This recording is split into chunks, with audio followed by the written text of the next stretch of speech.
suddenly say, no, let's have talks, let's open the back channel, let's sit across from each other, book a conference room, let's do a, bilateralism as it's called, let's bury the hatchet, and let's work to a solution where both of us decide that we can be better neighbors, etc., etc. Pakistan must say, well, we tested them, they did a little bit, after that they didn't have the appetite. Am I right, General Iyer, or am I wrong to presume this? Rahul, firstly, thank you for having me on your show. And good evening to my panelists. Yeah. Firstly, Rahul, let's look at what happened on the 7th. Yeah. Right. The first statement which we put out, there is a line which you also have been using for the last 2 days, that we have achieved our aim and we don't want to escalate it any further. Right. Till yesterday, we were looking at a time when Pakistan is going to get itself off-ramp from the system, from this current status. Right. What has he done to us? He sent a set of drones, possibly launched some missiles into our area, which is possibly, he was trying to create a kind of a scenario where he can possibly exit at a higher note. We have not allowed him to do so. Secondly, the people you have mentioned who want dialogue, they don't even represent a percentage, even percentage is too high in terms of support in this country. They are irrelevant people. It is not something that we should be looking at. I am sure they were not even part of the all-party meet, which was called by the Prime Minister, and to discuss what India's action should be. Now for us to, and I totally support General Pandey's viewpoint when he was trying to put across a point, when you have put out a statement that we have done what we had to do, now we want to de-escalate, that was our first line. To escalate it further, there has to be a very, very substantial case.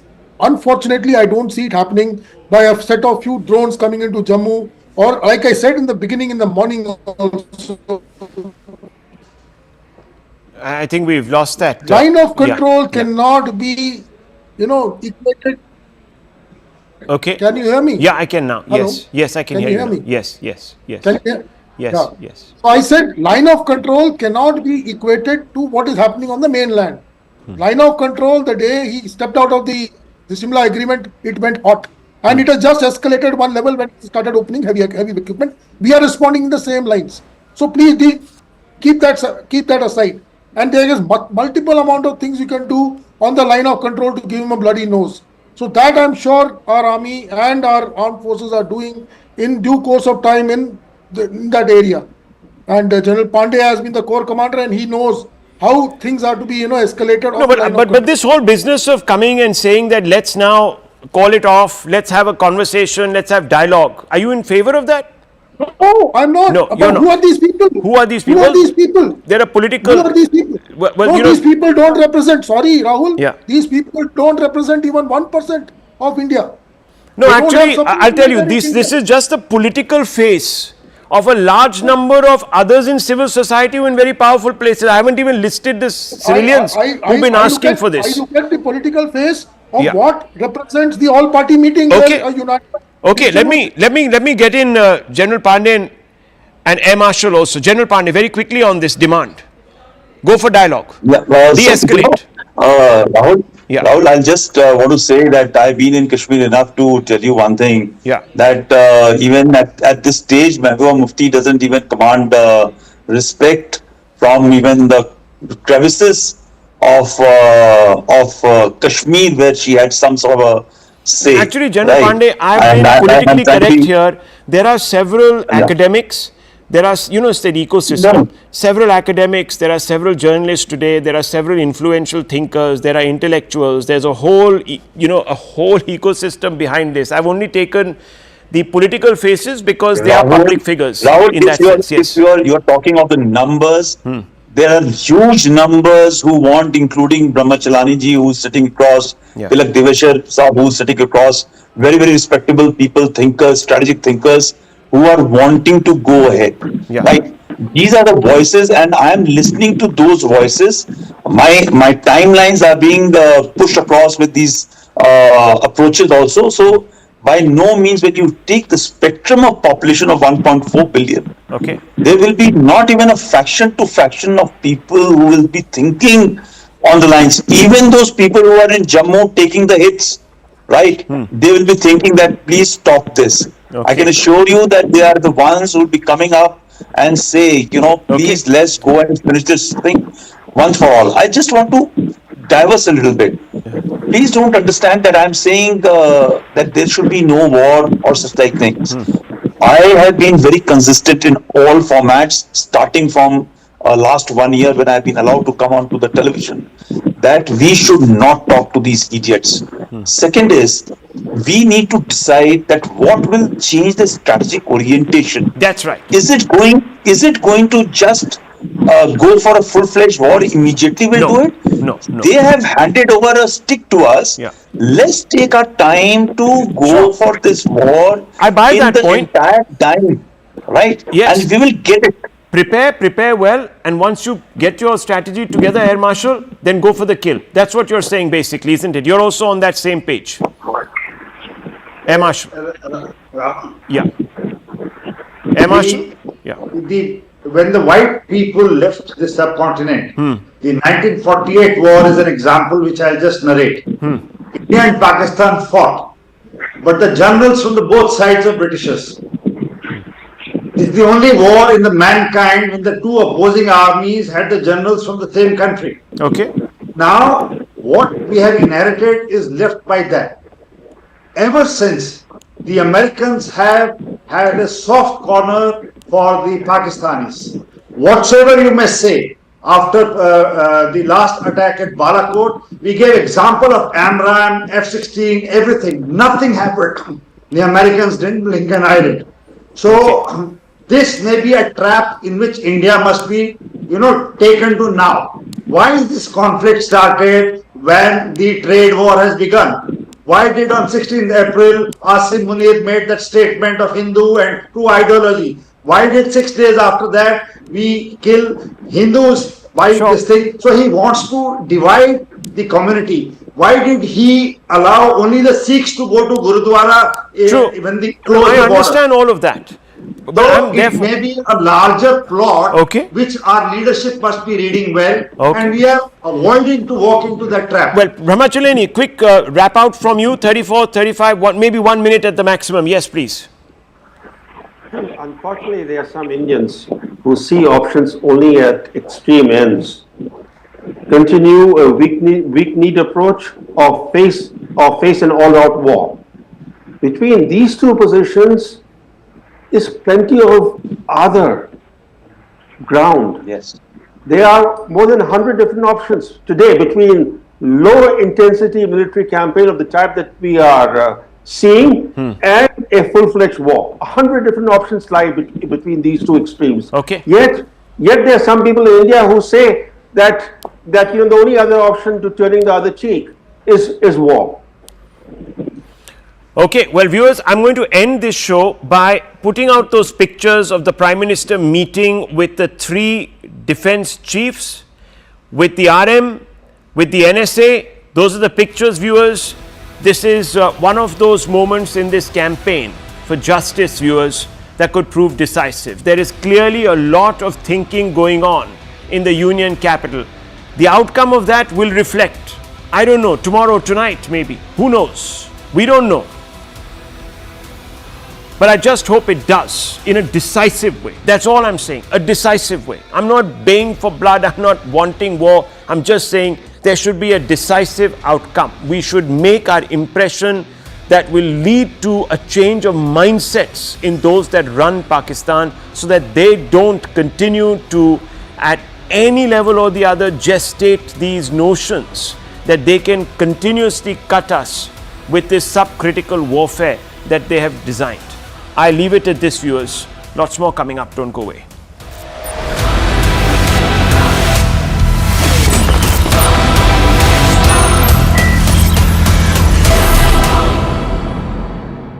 Presented by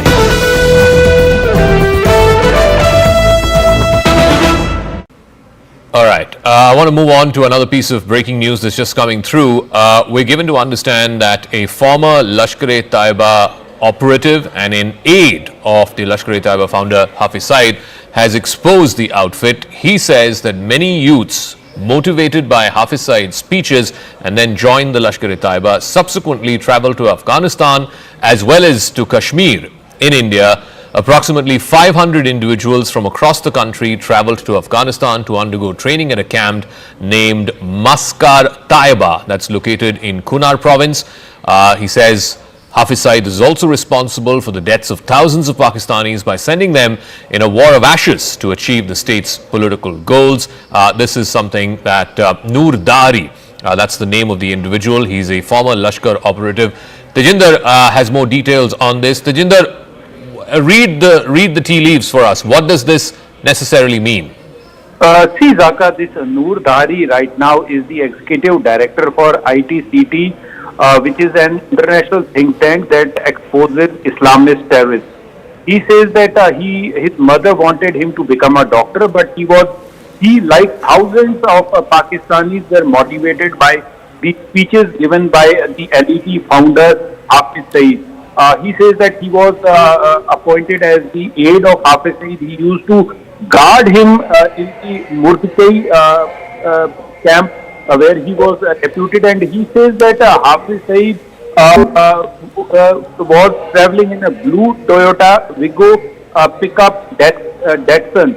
So Hafiz Saeed is responsible, as per Dahari, Hafiz Saeed is responsible for the death of thousands of Pakistani youth whom they motivate through his lectures. They join his terror outfit. They are sent to Afghanistan. They are sent to Kashmir, and they become a cannon fodder for the so-called war which Hafiz Saeed and other terrorists are fighting. He says that there are millions of Pakistanis and who have been motivated by the speech of Hafiz Saeed, and they have joined the terror cult of LET.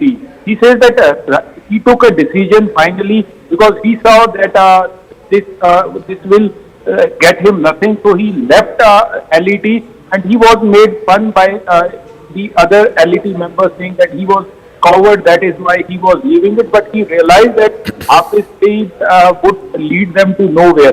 So finally he right now in UK, settled there, and is working with one of the international think tanks as an executive director. So this person has exposed Hafiz Saeed and how this terror factory is radicalizing the youth of Pakistan, the youth who could have taken a pen, who could have taken a stethoscope to become a doctor or an engineer, but Hafiz Saeed and his ilk is making these people the cannon fodder for their so-called jihad, training them in several terror training camps across Pakistan, in borders with Afghanistan, and then sending them to fight and get killed in Kashmir.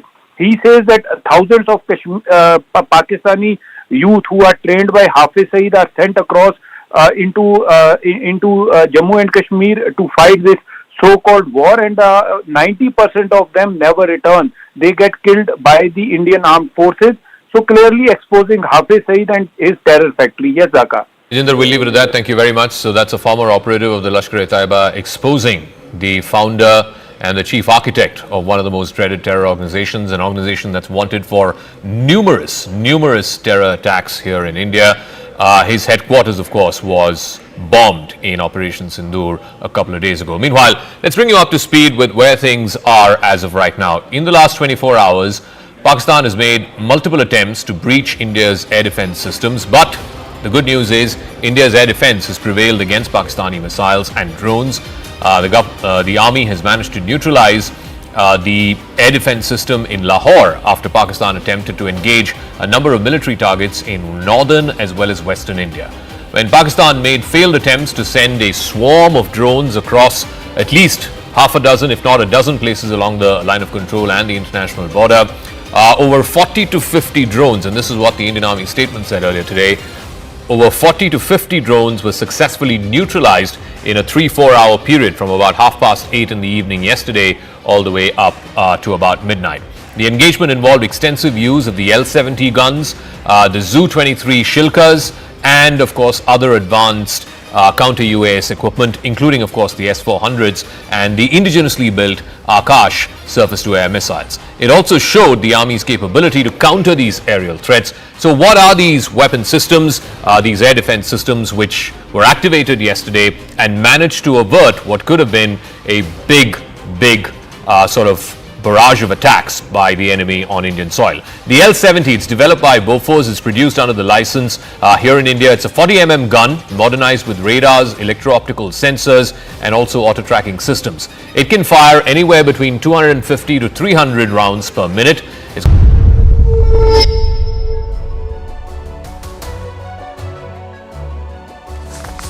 Hello, Namaskar. This is Firstpost and you're watching Vantage with me, Palki Sharma.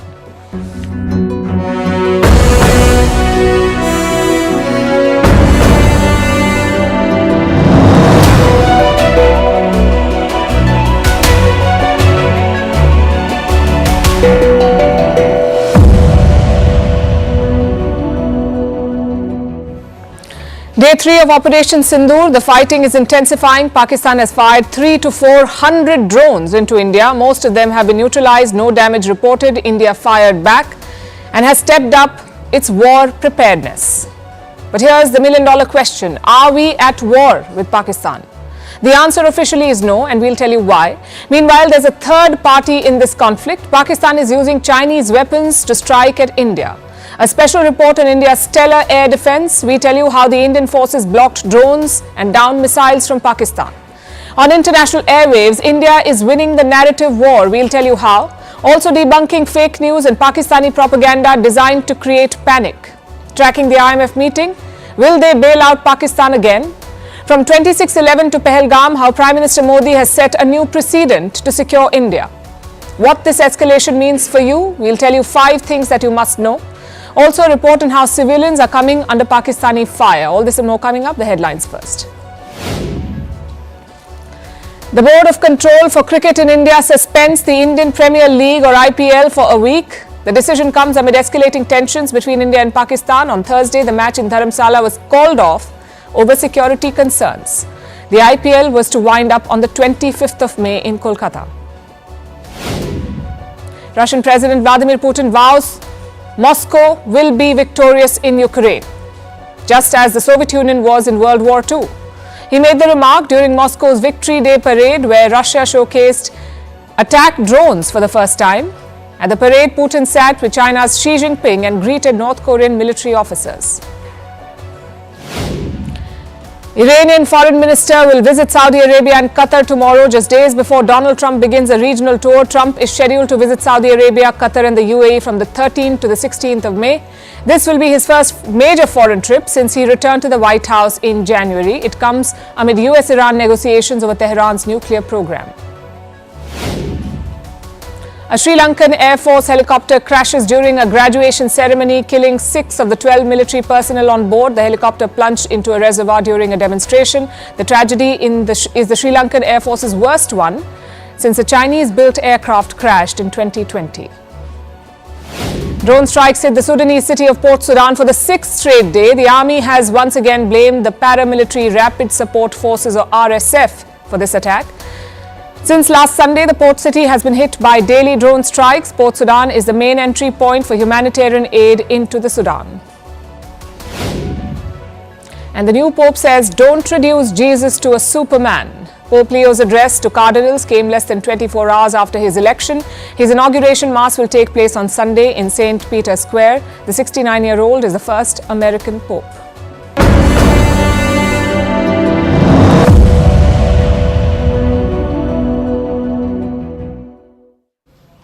Different night, same story. Jammu has once again plunged into darkness. We are getting videos from different parts of the region. They show complete blackout in parts of Jammu.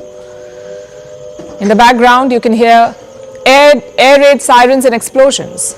And this is exactly what happened last night as well. This is exactly how it played out. Close to 9 p.m., reports came in about Pakistani drones over Jammu. This time, sirens are ringing in Punjab's Firozpur as well. Take a look at these pictures.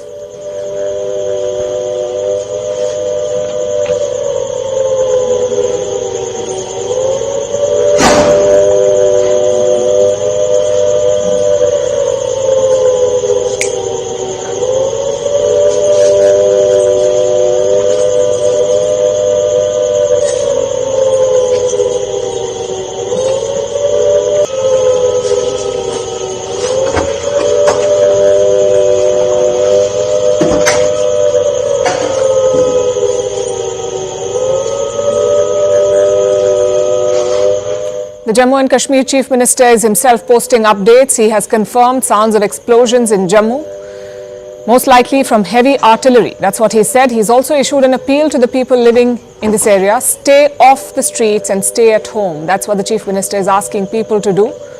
Beyond Jammu, drones have reportedly been spotted over Pathankot as well. We're hearing that Indian air defences have been activated again. I would like to repeat that this is exactly how it played out yesterday. The first reports came from Jammu of projectiles from across the border being fired at Jammu, followed by a blackout and a response from India's air defence system. Subsequently, multiple sites in India were targeted. We'll tell you about that shortly. But this is playing out yet again for the second time in 2 days. The first reports again coming from Jammu. These are pictures from Firozpur, as you can see, and similar reports coming from Pathankot as well. The Chief Minister of Jammu and Kashmir making an appeal, asking people to stay indoors. And a blackout, as you can see, is very much in place. Sirens ringing loud across these cities.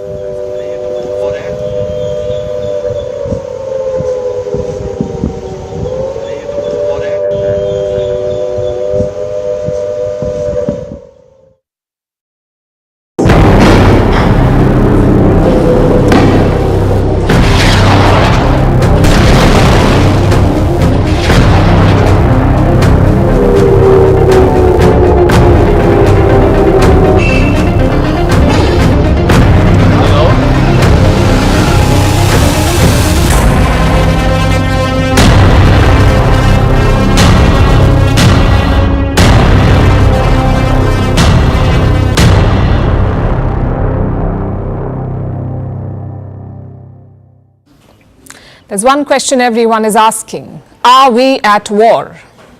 Some journalists have declared it already. Some social media users are asking for it. But are we truly in a state of war with Pakistan? As of now, the answer is no. And we'll explain why tonight. We'll also tell you how India usually declares a war. But first, let's get you the battlefield updates. Yesterday night was tense and chaotic. Between 8 and 9 p.m. IST, Pakistan started firing projectiles at India. We brought you these pictures yesterday. Bright dots could be seen over the skies in northern and western India. The first reports came in from Jammu. But similar scenes were seen in Punjab and Rajasthan as well. Information was hard to come by last night, but now the fog of war has lifted. And here's what we can tell you about what happened there. Pakistan targeted sites across the western frontier, all the way from Leh to Gujarat. At least 36 Indian locations were targeted. This includes Pathankot, Udhampur, Jammu and Jaisalmer. Pakistan fired some 300 to 400 drones. Apparently, the idea was to test the Indian air defences, perhaps even to gather intelligence. But the Indian military was ready for it. They neutralized most of these Pakistani drones. Later on, another armed drone targeted the air base in Bathinda. That too was neutralized by India. But the army admitted some losses and injuries, though the extent is not clear. I'm sure you've all seen pictures of these Pakistani attacks. Despite that, despite all of these videos circulating, Islamabad has denied responsibility. They claim that no attack was launched on India by them. Today, New Delhi slammed that narrative. The Foreign Secretary of India called it another example of Pakistani duplicity. The official and blatantly farcical denial of these attacks that Pakistan carried out by the Pakistani state machinery is yet another example of their duplicity and the new depths that they are plumbing in their quest for disinformation. This is nothing but a desperate attempt by Pakistan to disown its acts of aggression, but it is also true to type in its effort to deceive and mislead the world. It will not succeed.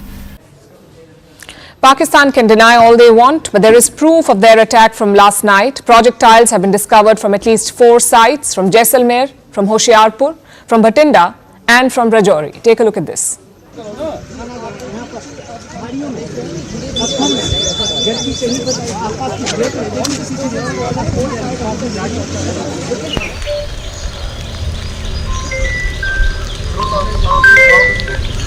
Hello ji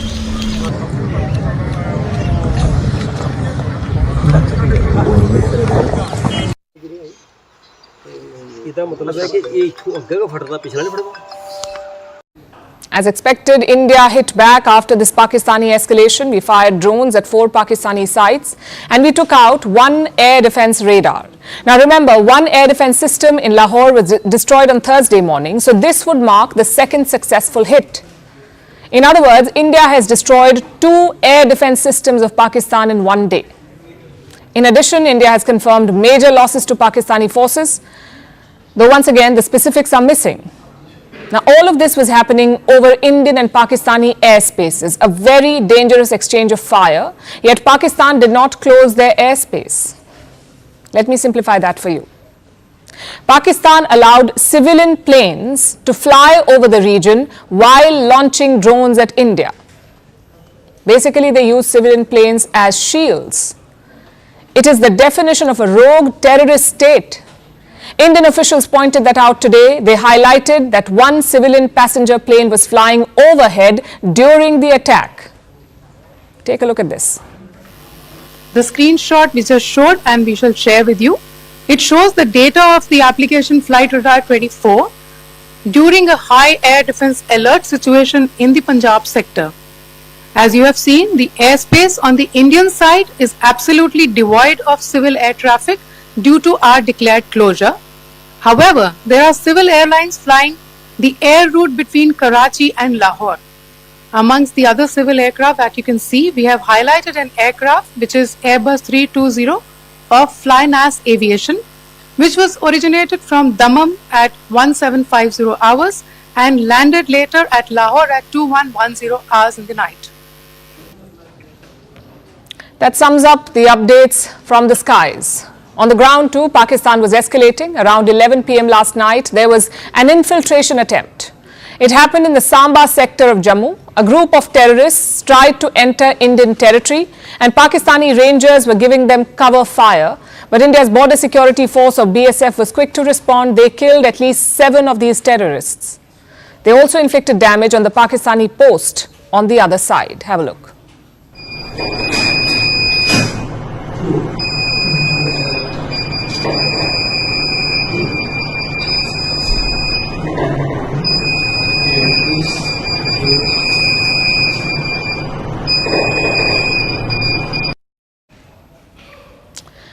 These are worrying signs for the region. A, Pakistan is escalating despite warnings from India. B, they are refusing to take responsibility for their attacks. And C, they are putting civilians at risk, both on land and in the skies. Look at what they're doing near the line of control. This is the de facto border between India and Pakistan, the LOC, line of control. And here Pakistan is openly firing at civilians. In the skies, they're putting airliners at risk. So India must be mindful of what we're dealing with. This is not a country that plays by the rules. This is a rogue, duplicitous country, which is why New Delhi is covering all bases. Today, Prime Minister Modi convened a meeting of the service chiefs. He took stock of the situation and the readiness. The Home Minister of India convened a meeting of the border security agencies. He spoke to the chiefs of the BSF, the Indo-Tibetan Border Police, and the CISF, the Central Industrial Security Force. So clearly India is ready for everything, which brings me back to the original question. Are we at war with Pakistan? The answer is no, and I'll tell you why. War refers to a sustained state of conflict. Both sides will look to keep escalating. They may also have clearly defined political or tactical goals. That is what a war technically is. We are not at that stage here.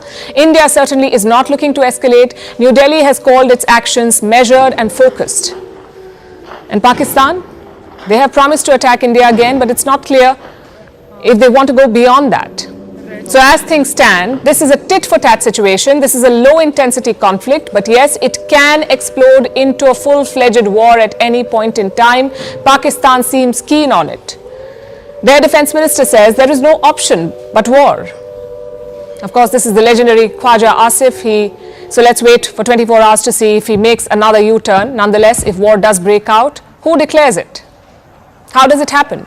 In many countries, there are rules about declaring war. For example, we have the United States. Their law says only the Congress can declare war.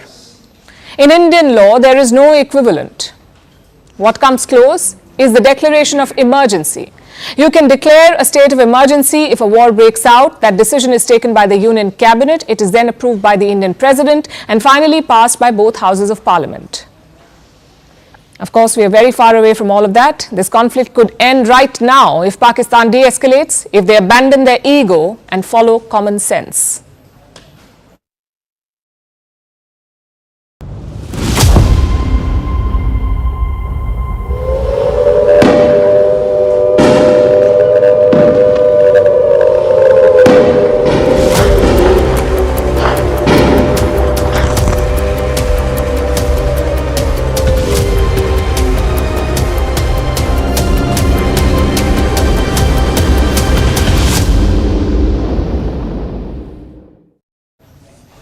Pakistan strikes have exposed one more country, and that is China, their iron brother, ATM and arms supplier.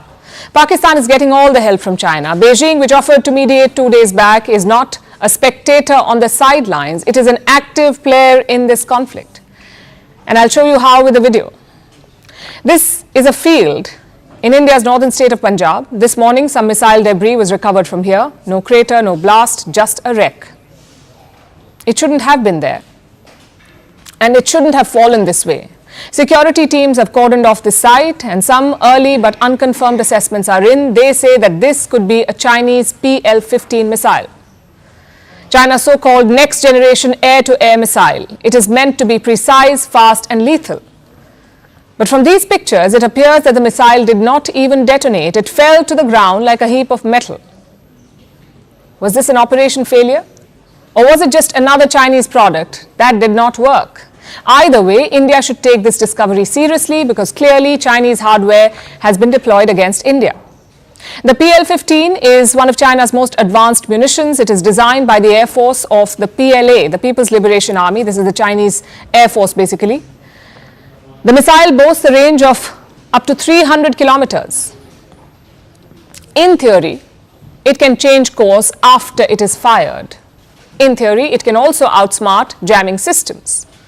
But in practice, it just landed in a field in India. It is possible that the missile was fired during Pakistan's barrage last night. Remember, Indian air defenses have intercepted almost all incoming threats, missiles, drones, everything was shot down. A lot of debris has been found and it offers more clues of Chinese involvement. More photographs have surfaced online. One of them shows a part of a missile.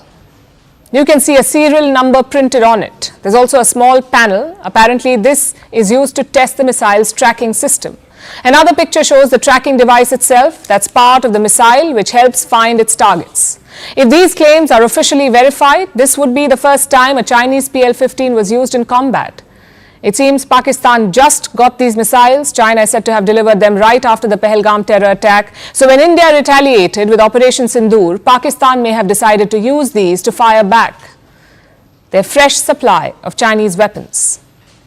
Chinese jets too have seen some action.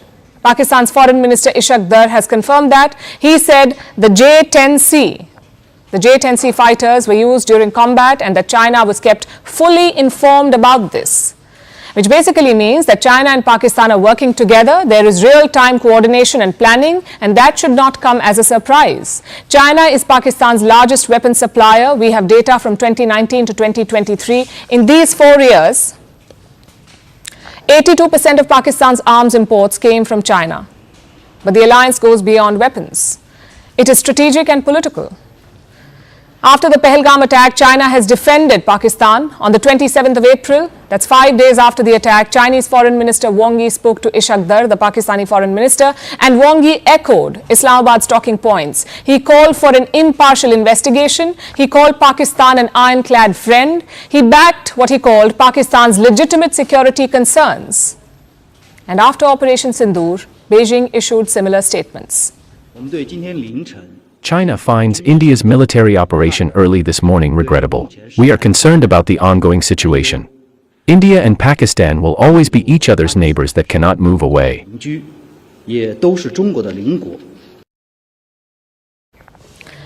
Clearly, China has picked a side. It may claim neutrality, but its actions say otherwise. It is arming Pakistan, it is advising Pakistan, it is defending Pakistan. China is a third party in this conflict. and it presents a broader threat to India, a threat that we cannot afford to ignore. Vantage continues after a short break.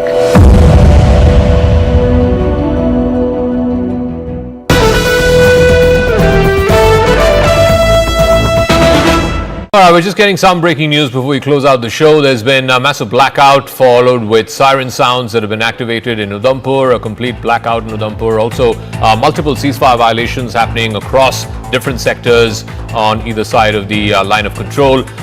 So not yet quite the repeat of what we saw yesterday, but still heavy artillery firing happening on across the LOC. Akash has more details on this. Akash, so is it restricted to CFV violations and artillery shells right now? Are we seeing any kind of drone activity yet? Is there any possibility of a repeat of what happened yesterday, or it's following a familiar pattern?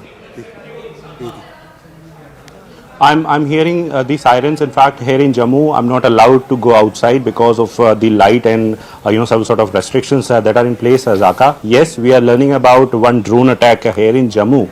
In fact, defense sources are telling us, and we have heard multiple firing sounds as well. You rightly pointed out on line of control, we are having ceasefire violations in different sectors, not only in Jammu but in Kashmir as well. In Uri and Kupwara, we have been reporting since evening. And at this point in time, in Poonch and in Samba, we are learning about this ceasefire violation from Pakistan, where they are in fact firing the artillery. Here in Jammu, I have heard multiple sounds. I was trying to count 11 at least. I have heard, and I am learning. In fact, defense sources are telling me that it was drone once again, for a drone attack once again. We'll wait for the police to confirm it as well. But I am learning that yesterday it was the airport, and once again it is in the close vicinity, possibly the airport only. And agencies are in fact using the AD systems and AD guns to thwart these attempts. Once again, it is Pakistan trying to attack the infrastructure, and not only in Jammu. We have been learning about these sort of activities in different areas. Tejinder is reporting in fact about Pathankot and Samba as well. We have a colleague Anshul and Anvit in different areas as well. They have been reporting about blackout and sirens. But as far as Jammu is concerned, Zaka, so it is very important. It is the international border though, but it's a very part of the sort of attack that was carried out. In fact, yesterday it got started with Jammu only, and at around 8 p.m. This evening also, we heard sirens, and soon after that a blackout was there. Yes, it's a precautionary measure, Zaka, but it has been categorically mentioned by the police and the civil authorities that people cannot stay outdoor, and in fact that they need to go inside whenever they are hearing these sort of sounds, and in fact whenever there is blackout they need to go indoors. Okay, Akash, we'll leave it at that. Thank you very much. So yes, ceasefire violations are happening in Samba, in Uri, in Tangdar, all across the line of control. We're just getting some breaking news before we close out the show. There's been a massive blackout followed with siren sounds that have been activated in Udhampur, a complete blackout in Udhampur. Also, multiple ceasefire violations happening across different sectors on either side of the line of control. So not yet quite the repeat of what we saw yesterday, but still heavy artillery firing happening on across the LOC. Akash has more details on this. Akash, so is it restricted to CFV violations and artillery shells right now? Are we seeing any kind of drone activity yet? Is there any possibility of a repeat of what happened yesterday, or it's following a familiar pattern?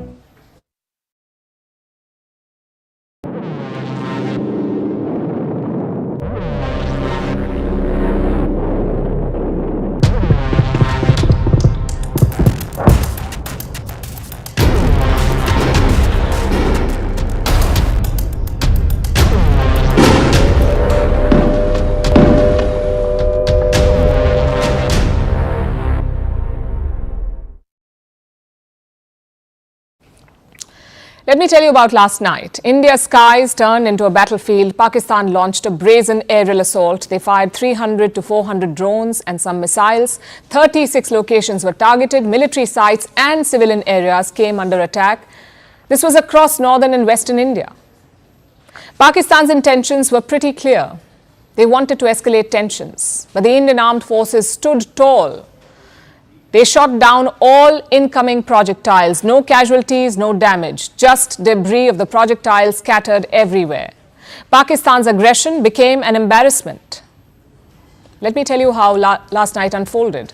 Visuals of the Pakistani attack came in after 8 in the night, post 8 p.m. The first city to report the aerial intrusion was Jammu. It is 60 kilometers away from Pakistan. Air raid sirens went off in Jammu. Then there was a blackout. Within minutes, Pakistani drones and missiles were seen over the city. Indian armed forces countered the attack. The incoming threats were taken out in less than an hour. At least 8 missiles were shot down over Jammu. A few drones were taken out over Udhampur and Srinagar. 2 Pakistani armed drones were destroyed in Naushera. These are all places in Jammu and Kashmir. Turkish armed drones were used by Pakistan, and they were the ones neutralized here. Turkish armed drones. Pakistan attempted to target military stations in Punjab. Their drones over Pathankot and Batinda were also shot down. Listen to this. अंतर्राष्ट्रीय सीमा और नियंत्रण रेखा पर लेह से लेकर Sir Creek तक 36 स्थानों पर 300 से 400 लगभग ड्रोनों का इस्तेमाल घुसपैठ का प्रयास करने के लिए किया गया। भारतीय सशस्त्र बलों ने काइनेटिक व नॉन काइनेटिक साधनों का उपयोग करके इनमें से कई ड्रोन्स को मार गिराया। इतने बड़े पैमाने पर हवाई घुसपैठों का संभावित उद्देश्य वायु रक्षा प्रणालियों का परीक्षण करना और खुफिया जानकारी इकट्ठा करना था। ड्रोन के मलबे की फोरेंसिक जांच की जा रही है। प्रारंभिक रिपोर्ट्स से पता चलता है कि वे तुर्की के असीस गार्ड सोंगर ड्रोन्स हैं। The Indian Army and Air Force worked together. A range of weapons were used for the defense, both kinetic and non-kinetic. What does that mean? Let me start with the kinetic. Weapons that explode on impact. For example, missiles. The Akash missile system saw action last night. They are operated by the Air Force and the Army. This weapon is completely made in India. It can take out multiple aerial targets at the same time. Last night, it proved its mettle. Let me tell you about some of the other weapons that were used. Like the L-70 anti-aircraft gun. It played a major role in defending Jammu last night. It is operated by the Indian Army. This gun is equipped with an auto-tracking radar. Basically, it automatically fires any aerial threat it detects. And it has an impressive rate of fire. This gun churns out almost 300 rounds per minute. So we've told you about the Akash system and the L-70 guns.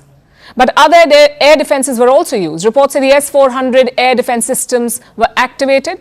It is India's most advanced air defense system, the S-400. The Modi government bought them from Russia. The deal was signed in 2018. The US threatened India with sanctions over this deal. Despite the pressure, India went ahead with the purchase. And this weapon system has proved to be a game changer. The S-400 can track targets up to 600 kilometers away. Basically, it can see all air activity deep inside Pakistan. Last night, the S-400 may have been activated. As of now, there is no official confirmation on its use. Now, let's look at the non-kinetic weapons, weapons that do not rely on impact or force. Weapons like lasers or electronic jammers. So, non-kinetic weapons also defended India's skies. This was done using drone jamming systems around the air bases in Jammu and Pathankot. Also, projectile locating radars. These were crucial in tracking all the incoming projectiles. They provided real-time information to the air defense units. And this made the interceptions successful. You can see how robust India's air defenses are. There are multiple layers to the shield. But what did Pakistan achieve in these strikes? Well, they tried to test India's readiness. Their intention was to create panic. What they got in return was silence, not the silence of fear, but the silence of interceptions. India's response to Pakistan was clear. You send drones and missiles to attack our cities, we take them out within a few minutes.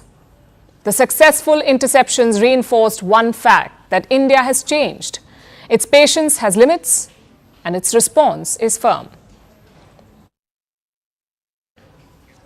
We're taking you back to the developing situation at the border. Pakistani drones are being reported in the skies over northern and western India yet again for the second time in 2 days. What we saw yesterday is playing out all over again. There's a total blackout in parts of Jammu. These are the latest pictures that we have for you. The Jammu and Kashmir Chief Minister has confirmed explosions in the region, but he said it was most likely artillery firing. Reports say drones have been spotted over Samba, Kathua and Nagrota in Jammu. We're getting multiple videos from these regions. You can hear air raid sirens and explosions in the background. Beyond Jammu, drones have been reported in Punjab's Firozpur and Pathankot, as well as Rajasthan's Jaisalmer. And this is exactly what happened last night as well. Just before 9 p.m, reports came in about Pakistani drones over Jammu. We learnt later that Pakistan had fired more than 400 drones across the western frontier, most of which were neutralized by India. Like yesterday, we are hearing that Indian air defenses have been activated again. This is a developing situation. We'll keep track of it for you. Multiple places in India along the western border, seeing a repeat of what we saw yesterday. Projectiles coming from the Pakistani side being neutralized by the Indian air defenses.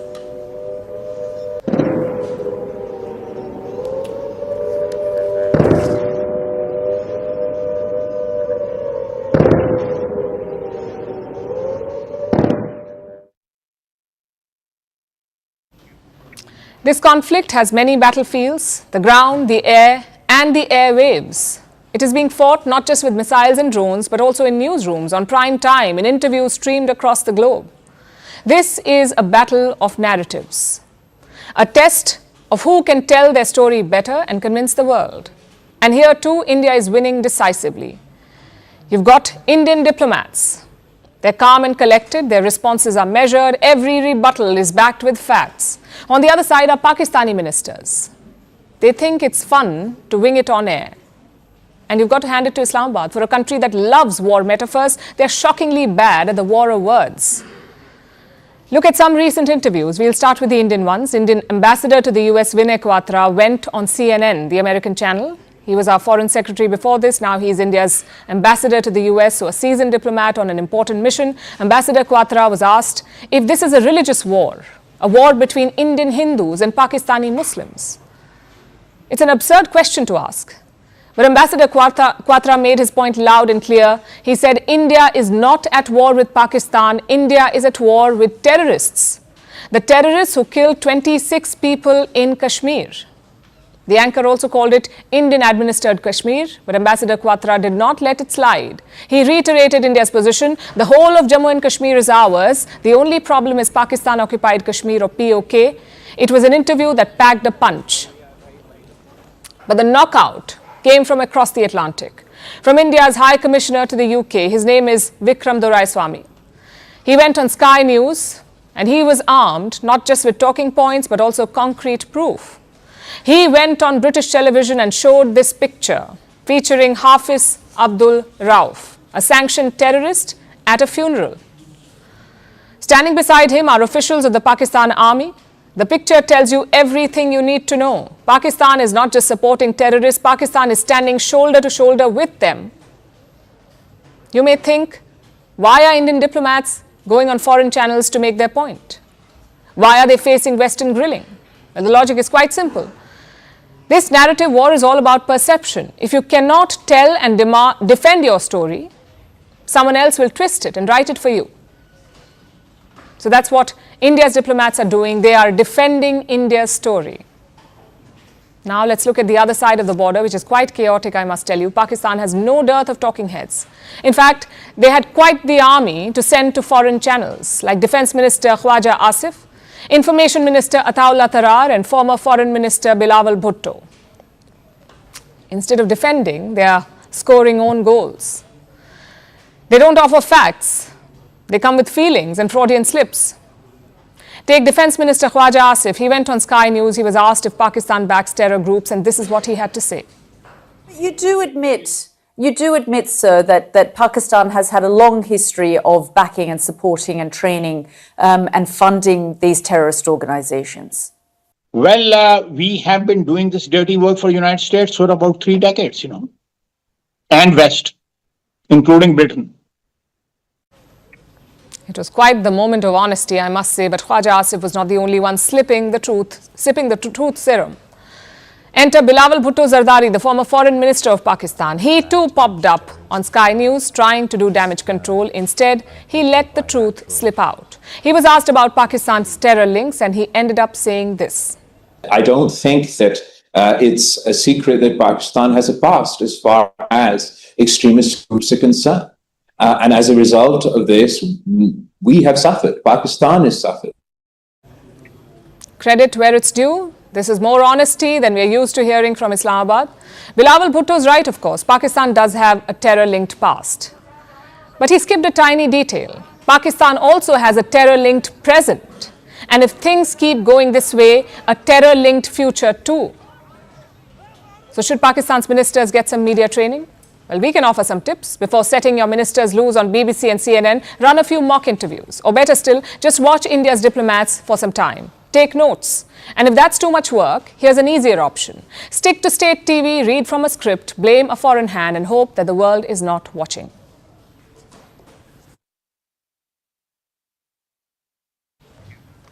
They say truth is the first casualty of war. Yesterday, it died 1 million deaths. If you were watching television or scrolling through social media, you would think this was an all-out war. You see, Pakistan is not just peddling fake narratives, it is also peddling fake news, and we have already been debunking them for the last few days. Tonight, we've come with some more examples, starting with AI-generated videos like this one. It talks about India shooting down 2 Pakistani jets. This video is fake. The second is an old war footage passed off as new. Like this image, retweeted many times as India's attack on the Karachi port. Turns out it was a visual from Gaza. Then there's this video of a Pakistani attack on Jammu. The video was from Dhaka. So again, fake, of course. There are also fake headlines, like this one. A Chinese daily shared an old image claiming 3 Indian jets crashed. The image was fake. It was from 2019. A Pakistani handle claimed that a Sukhoi Su-30 MKI was shot down. The Indian pilot was captured. Again, this was fake news. This picture was from 2014. Here's another one. It says that ATMs in India will be closed for 2 to 3 days. Fake news. It was spread to create panic, to send people rushing to the banks. And that's the purpose of this, really. But it wasn't just social media that was the problem. Mainstream media also seemed to have taken the bait this time. And now we know that reporting during a conflict like this one is tough. The viewers want to know what's going on, and you want to put out information fast. It can be tough in the fog of war. So it's important to prioritize accuracy over speed. Unfortunately, some channels faltered and ran headlines like these. Indian Navy strikes the Karachi port, fake news. Indian Army takes over Lahore, again fake. Pakistan's Army Chief Asim Munir toppled in a coup. Prime Minister Shehbaz Sharif captured and locked in a basement. Imran Khan to be released within hours. Pakistani pilot captured after India downs an F-16 fighter jet. All of this was fake news. Yet it ran on mainstream media. The clips were forwarded on WhatsApp. They were retweeted hundreds of times. It was repeated so much that it almost seemed like reality. Why did this happen? Because the hunger to be first beat the responsibility of verifying news. It's a strange thing, really, and the paradox of the times we live in. We have more access to information than ever before, yet we are more vulnerable to being misled. And a war makes that even worse. In moments of national anxiety and crisis, people aren't just looking for news, they're looking for credibility, they're looking for clarity, something to hold on to during a crisis. And the answer to that can never be fake news. We know you want updates, but accuracy is more important than speed. At Firstpost, we are choosing to hold on to that. We are choosing to hold on to accuracy. That means we won't always be first. You may not get your breaking alert from us, but what you will get is what we owe you, and that is the truth. Verified, cross-checked and cross-checked. We rely on sources and verified ones. After all, that's what separates a journalist from a loudspeaker. But sometimes even we miss a beat, and when we do, we will tell you. Yesterday, we ran visuals from a registered news agency. This visual turned out to be fake, so we are taking responsibility. And from now on, we will cite the source of every image, every picture, every video that you see on Firstpost will have a source mentioned. That is our commitment to you. We will wait, we will verify, we will ask again. Only then will we tell you. No noise, no panic, just the facts. Because right now, that's what the country needs most.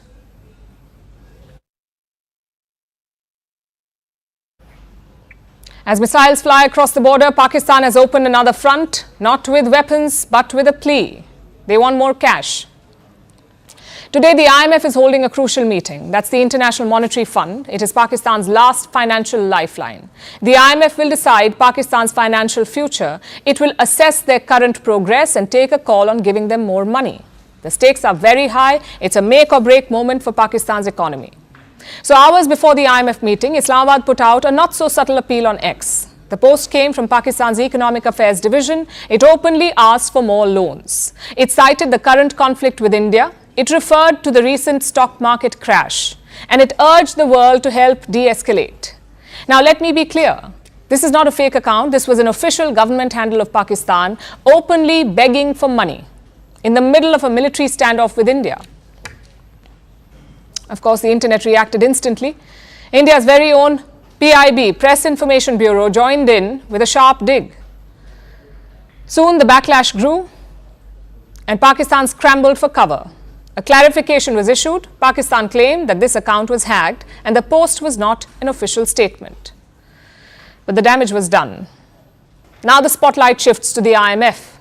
Will they grant Pakistan the next tranche of loans?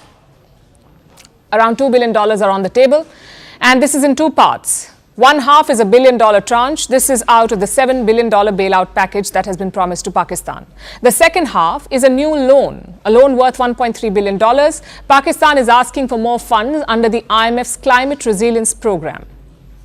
Climate Resilience Loan Program. They want $1.3 billion. So today's meeting can unlock upwards of $2 billion for Pakistan. This money is critical for them. Without it, they will plunge deeper into crisis. The country is already sinking under debt. Their external liabilities now exceed $130 billion. Foreign reserves are just about $15 billion, which is barely enough to pay for 3 months of imports. And there are significant payments due. This year, Pakistan has to pay its lenders $22 billion. Nearly $13 billion of that is owed to bilateral partners, and one of them is, of course, China. It is Islamabad's single largest creditor, also its biggest weapons supplier. Of course, India is watching the IMF meeting closely. New Delhi will have representation there, and they will want the IMF to block the money. India's Foreign Secretary Vikram Misri issued a statement today. He called on the IMF to look hard at the facts. He pointed to Pakistan's long history and bailout packages. And India has a strong case here. Pakistan has received 24 IMF bailouts since 1958. That is the highest number for any country in the world ever, 24 bailouts. So India is raising some very tough questions. It wants the IMF to ask how that money has been used. जहाँ तक IMF bailout का सवाल है, आपको ज्ञान होगा कि IMF की आज मीटिंग हो रही है.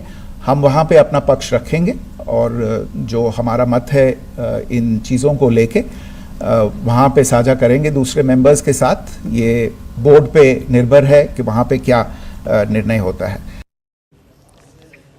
In the backdrop of the Pahalgam terror attack and Pakistan's provocations since, India's message is clear. Agencies like the IMF should stop giving aid to Pakistan blindly. Clearly, that money is funding terrorist groups.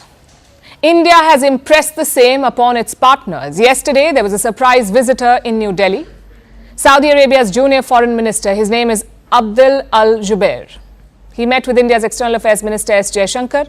Jaishankar discussed the issue of cross-border terrorism with him, and today Al-Jubair is in Islamabad, presumably to share that same message, to try to get Pakistan to behave itself. As for the Americans, they aren't too keen to interfere right now. That is what Vice President J.D. Vance has said. What we can do is try to encourage these folks to de-escalate a little bit, but we're not going to get involved in the middle of war. That's fundamentally none of our business and has nothing to do with America's ability to control it. America is keeping its hands off this conflict. That's the message from J.D. Vance, their vice president. But behind the scenes, their diplomats have been busy. America's acting ambassador in Islamabad called on Pakistan's interior minister today. We'll have to wait for the outcome and for the IMF's decision. India says it will present its case firmly. Pakistan will try to spin the narrative. It says the IMF deal is about ensuring stability. But the thing is, stability cannot come with missiles in the sky and a begging bowl in hand. Let's once again check in on the situation at the border. Pakistani drones are being reported in the skies over northern and western India for the second straight night today. There's a total blackout in sites near the border. These are the latest images that we have. The Jammu and Kashmir Chief Minister has confirmed explosions in Jammu. He said it was most likely artillery firing. Reports say drones have been spotted over Rajouri, Samba, Kathua, Nagrota in Jammu. We're getting multiple videos from these regions. You can hear air raid sirens and explosions in the background. Take a look at this clip from Samba.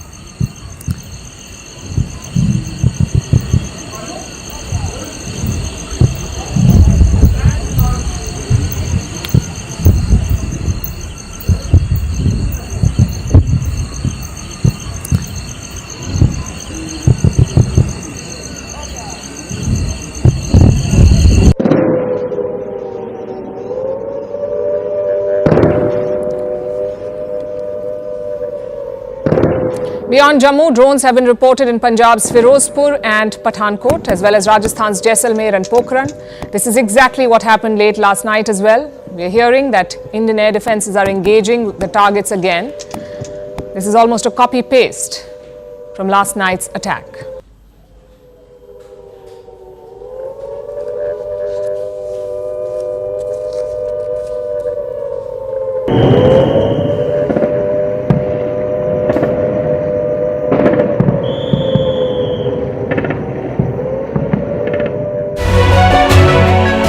Vantage continues after a short break.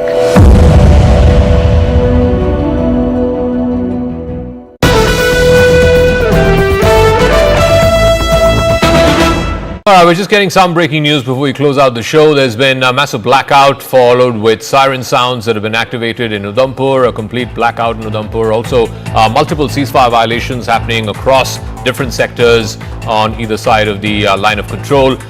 So not yet quite the repeat of what we saw yesterday, but still heavy artillery firing happening on across the LOC. Akash has more details on this. Akash, so is it restricted to CFV violations and artillery shells right now? Are we seeing any kind of drone activity yet? Is there any possibility of a repeat of what happened yesterday, or it's following a familiar pattern? I'm hearing the sirens. In fact, here in Jammu, I'm not allowed to go outside because of the light and some sort of restrictions that are in place. Zaka, yes, we are learning about one drone attack here in Jammu. In fact, defense sources are telling us, and we have heard multiple firing sounds as well. You rightly pointed out on line of control, we are having ceasefire violations in different sectors, not only in Jammu but in Kashmir as well. In Uri and Kupwara, we have been reporting since evening. And at this point in time, in Poonch and in Samba, we are learning about this ceasefire violation from Pakistan, where they are in fact firing the artillery. Here in Jammu, I have heard multiple sounds. I was trying to count 11 at least. I have heard, and I am learning. In fact, defense sources are telling me that it was drone once again, for a drone attack once again. We'll wait for the police to confirm it as well. But I am learning that yesterday it was the airport, and once again it is in the close vicinity, possibly the airport only. And agencies are in fact using the AD systems and AD guns to thwart these attempts. Once again, it is Pakistan trying to attack the infrastructure, and not only in Jammu. We have been learning about these sort of activities in in different areas. You know, Tejinder is reporting, in fact, about Pathankot and Samba as well. We have a colleague, Anshul and, Anvit in different areas as well. They have been reporting about blackout and sirens. But as far as Jammu is concerned, Zaka, so it is very important. It is the international border, though, but it's a very part of, the sort of attack that was carried out. In fact, yesterday it got started with Jammu only. And at around, 8 p.m. This evening also, we heard sirens, and soon after that a blackout was there. Yes, it's a precautionary measure, Zaka, but it has been categorically mentioned by the police and the civil authorities that people cannot stay, outdoor, and in fact that they need to go inside whenever they are hearing these sort of sounds, and in fact whenever there is blackout, they need to go indoors. Okay, Akash, we'll leave it at that. Thank you very much. So yes, ceasefire violations are happening in Samba, in Uri, in Tangdar, all across the line of control. All right, we're just getting some breaking news before we close out the show. There's been a massive blackout followed with siren sounds that have been activated in Udhampur, a complete blackout in Udhampur. Also, multiple ceasefire violations happening across different sectors on either side of the line of control. So not yet quite the repeat of what we saw yesterday, but still heavy artillery firing happening on across the LOC. Akash has more details on this. Akash, so is it restricted to CFV violations and artillery shells right now? Are we seeing any kind of drone activity yet? Is there any possibility of a repeat of what happened yesterday, or it's following a familiar pattern? I'm hearing the sirens. In fact, here in Jammu, I'm not allowed to go outside because of the light and some sort of restrictions that are in place, Zaka. Yes, we are learning about one drone attack here in Jammu. In fact, defense sources are telling us, and we have heard multiple, firing sounds as well. You rightly pointed out on line of control, we are having ceasefire.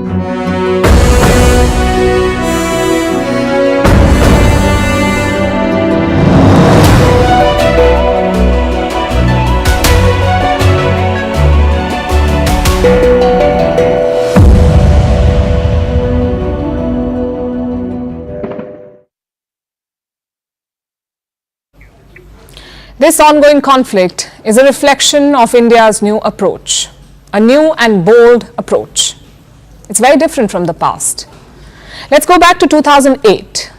Pakistani terrorists attacked the financial heart of India. I'm talking about 26/11. They targeted iconic landmarks in Mumbai. 26/11-2008.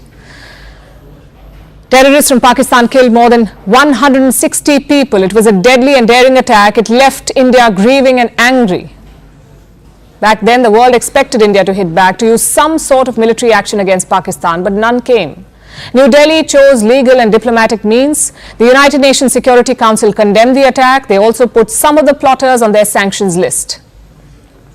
2008. Justice is yet to be served. Those plotters continue to roam free in Pakistan. Now cut to 2016. 4 terrorists attacked an Indian army base in Uri. They killed 19 Indian soldiers. Again, India had 2 options to choose from: diplomatic means or military means. This time, Prime Minister Modi was leading the country. He chose the second option. He ordered a surgical strike across the line of control. Now, this decision was not sudden. Prime Minister Modi gave ample chance to Pakistan. He made a surprise visit to Lahore in 2015, and while there, he attended Nawaz Sharif's granddaughter's wedding. He put his best foot forward. In 2016, he allowed a Pakistani team to visit the Pathankot air base. The goal was to jointly investigate a terror attack. So Prime Minister Modi gave multiple chances to Pakistan, but finally he ran out of patience. After the Uri attack, he set a new strategic precedent. If you attack, we will hit you back. No more free passes. That precedent was upheld in 2019 as well. After the Pulwama attack, Indian jets bombed Pakistani terror camps. Same in 2025. After Pahalgam, India struck 9 terror camps. Each attack has been more daring than the last one. At the same time, India has not abandoned the diplomatic route. We have kept up pressure on global forums. In 2019, we got the United Nations Security Council to sanction Masood Azhar. He is the chief of the Jaish-e-Mohammed. It took us more than 10 years to get him blacklisted. In 2023, we scored another victory. The United Nations Security Council blacklisted Lashkar terrorist Abdul Rahman Makki. So the diplomatic campaign is very much alive. The military campaign is about added pressure. It's about imposing a cost on such terror attacks. And the logic is simple. Pakistan must realize that every attack will be responded to. Every death will be avenged.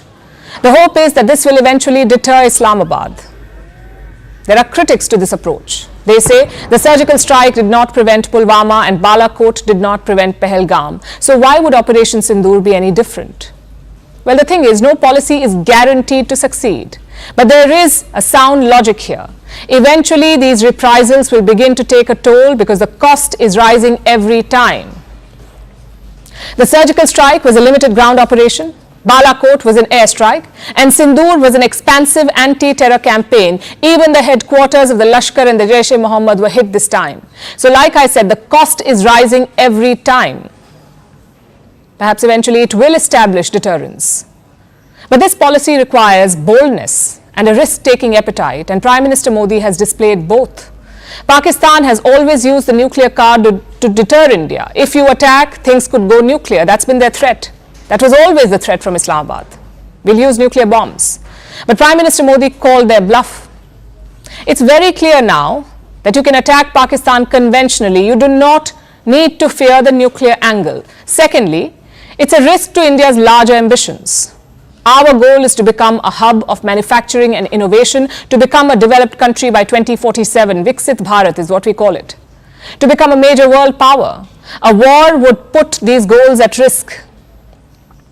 But Prime Minister Modi is willing to take that chance. He is putting safety and sovereignty over everything else. It is a sign of bold and decisive leadership. Only time will tell whether it succeeds.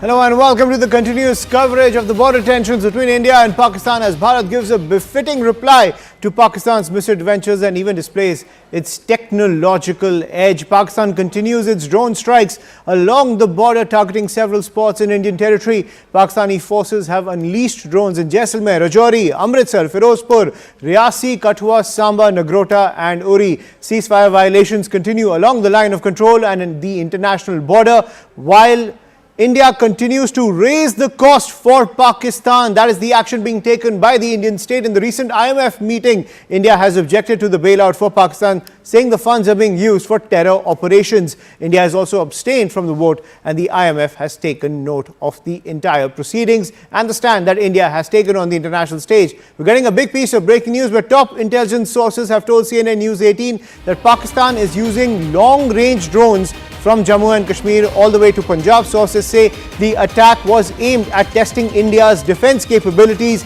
India also engaged in drone strikes in different parts of Pakistan. So India continues to give a befitting reply to Pakistan's misadventures along the border. India also responded with heavy firing at the line of control as well as the international border. Pakistan's crucial posts were damaged in India's counter-strike. Today, a small quantity of ammunition was also added when it comes to the entire situation along the border. And also what we are learning is that several posts have been damaged by India's counter-strike against Pakistan, even at the LOC and the international border. This comes as Pakistan continues to launch those drone strikes along the international border and the LOC. But India also giving a befitting reply. Top intelligence sources telling CNN News 18 that India has also taken strikes in different parts of Pakistan. India countering the entire offensive coming in from Pakistan. India also engaging in drone strikes in different parts of Pakistan. India has also responded with heavy firing at the line of control as well as the international border. Pakistan's crucial posts have been damaged in the ensuing gunfight that has taken place from across the Indian side towards Pakistani posts, and several Pakistani posts have now been damaged. So India also raising the cost for Pakistan when it comes to the offensive along the border, namely the LOC and the international border. But as you can see, Pakistan not relenting, using these drone strikes in sensitive areas like Rajouri, Uri, as well as in Rajasthan and Punjab to counter India. But India also countering Pakistan with drone strikes as well as firing at the LOC as well as the international border. India is also raising the cost at the international stage with actions at the IMF, and India is also its air defense system is also taking action by preventing the damage being caused by these drones coming in from Pakistan, making sure that there is 100% repulsion of these drones that are coming in from Pakistan. To get more details on Pakistan's strategy going forward and India's counter-offensive, I'm joined by my colleague Akash Sharma on the broadcast. Akash, give us the details. Right. So yesterday we saw that how Pakistan launched a number of attacks towards India, starting from Jammu, to then extending towards the northern parts, where we got to know that in Ladakh also, in Leh, in fact, they have targeted several military infrastructure, and then down towards Gujarat and Rajasthan, they have also tried several sort of targets.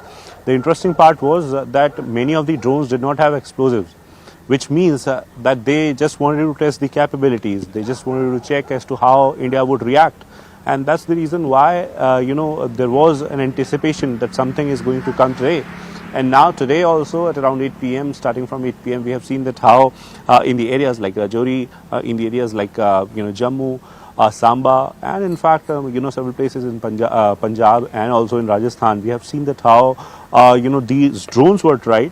And 2-3, points that are very clear out of these attempts. First one is, of course, the fact that Pakistan is somewhere showing the sort of capability where they are, in fact, able to attack, from their home to a place that is at a distance of more than 100 kilometers, in fact 200 kilometers in some cases.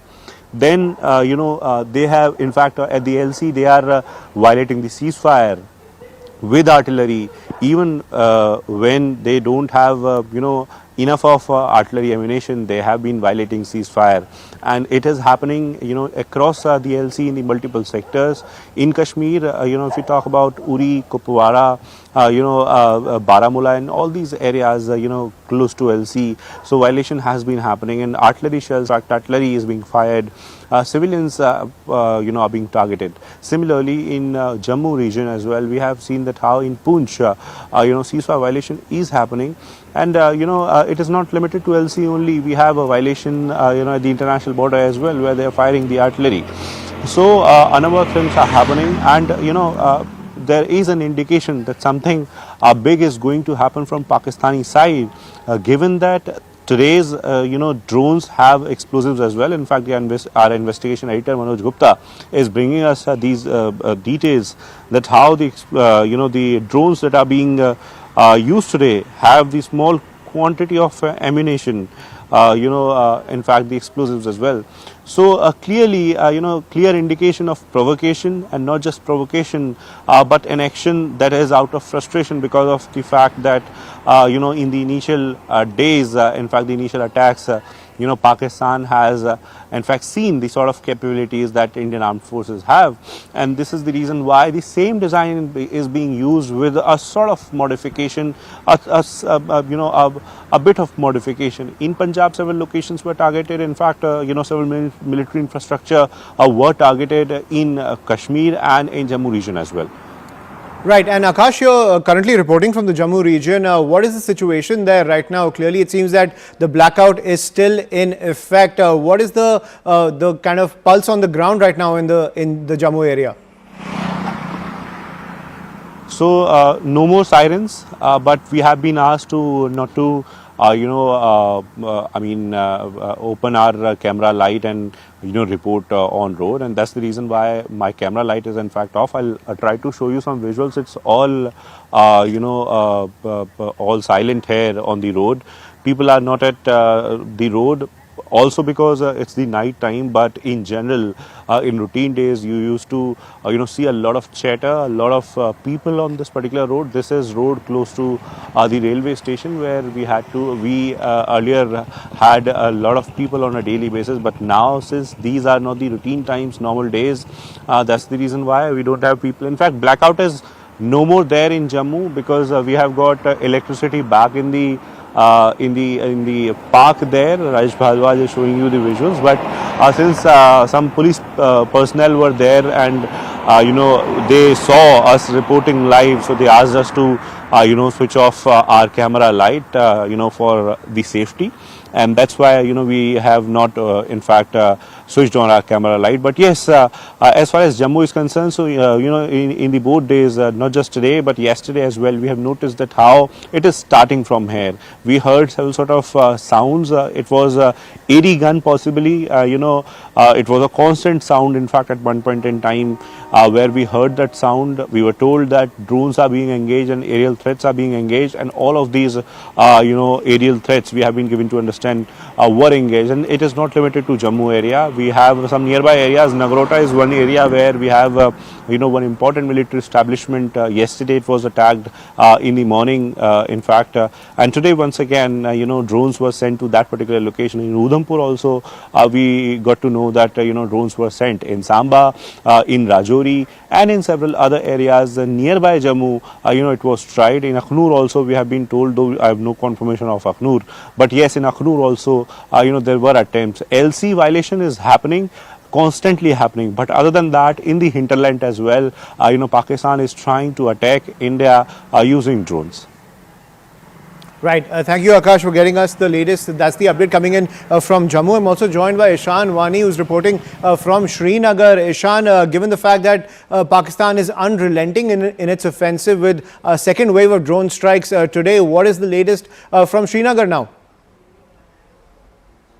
Well, for the first time, we have drone strikes and attempts to actually strike the Srinagar airport, which is also an air station of the Indian Air Force, and also the air base in Avantipur, which is a full-fledged air base of the Indian Air Force. The attempt was made there to target them, to dislodge and to ensure that they inflict damage on these crucial assets of the defense personnel in Jammu and Kashmir. Look, they are very crucial for the defense forces. We don't want to give out operation details, but very essential for the forces. So that's why there was an attempt being made to take drones there and possibly target some areas, some crucial areas in the airport in Srinagar and as well as airbase in Avantipur. But what we have been given to understand by sources in the security establishment is that both of these drones and both of the threats have been neutralized. Now, apart from Srinagar and Avantipur, we have been hearing reports about drone threat being there in Baramulla. A lot of videos emerged. Our colleague Tejinder is also stationed in Baramulla. He also reported that there was a shake of their houses when the anti-drone system was launched to counter these drones and to bring them down effectively. But we have been given to understand that 6 to 8 is the number by the sources telling us that where the drones in Srinagar, Avantipur and Baramulla, which were brought down, it is still blackout, no lights outside, and the curtains are on. Everything for the first time is on action mode. The administration, the officials are in their offices as a precautionary measure. We are told that the highest level of alertness is being maintained to ensure that if there is any challenge that can arise through the use of these drones, that is immediately eliminated. There are reports that multiple places in Baramulla have also had drone sightings. There can be a possibility of them not being present there and then people suspecting that it's a drone.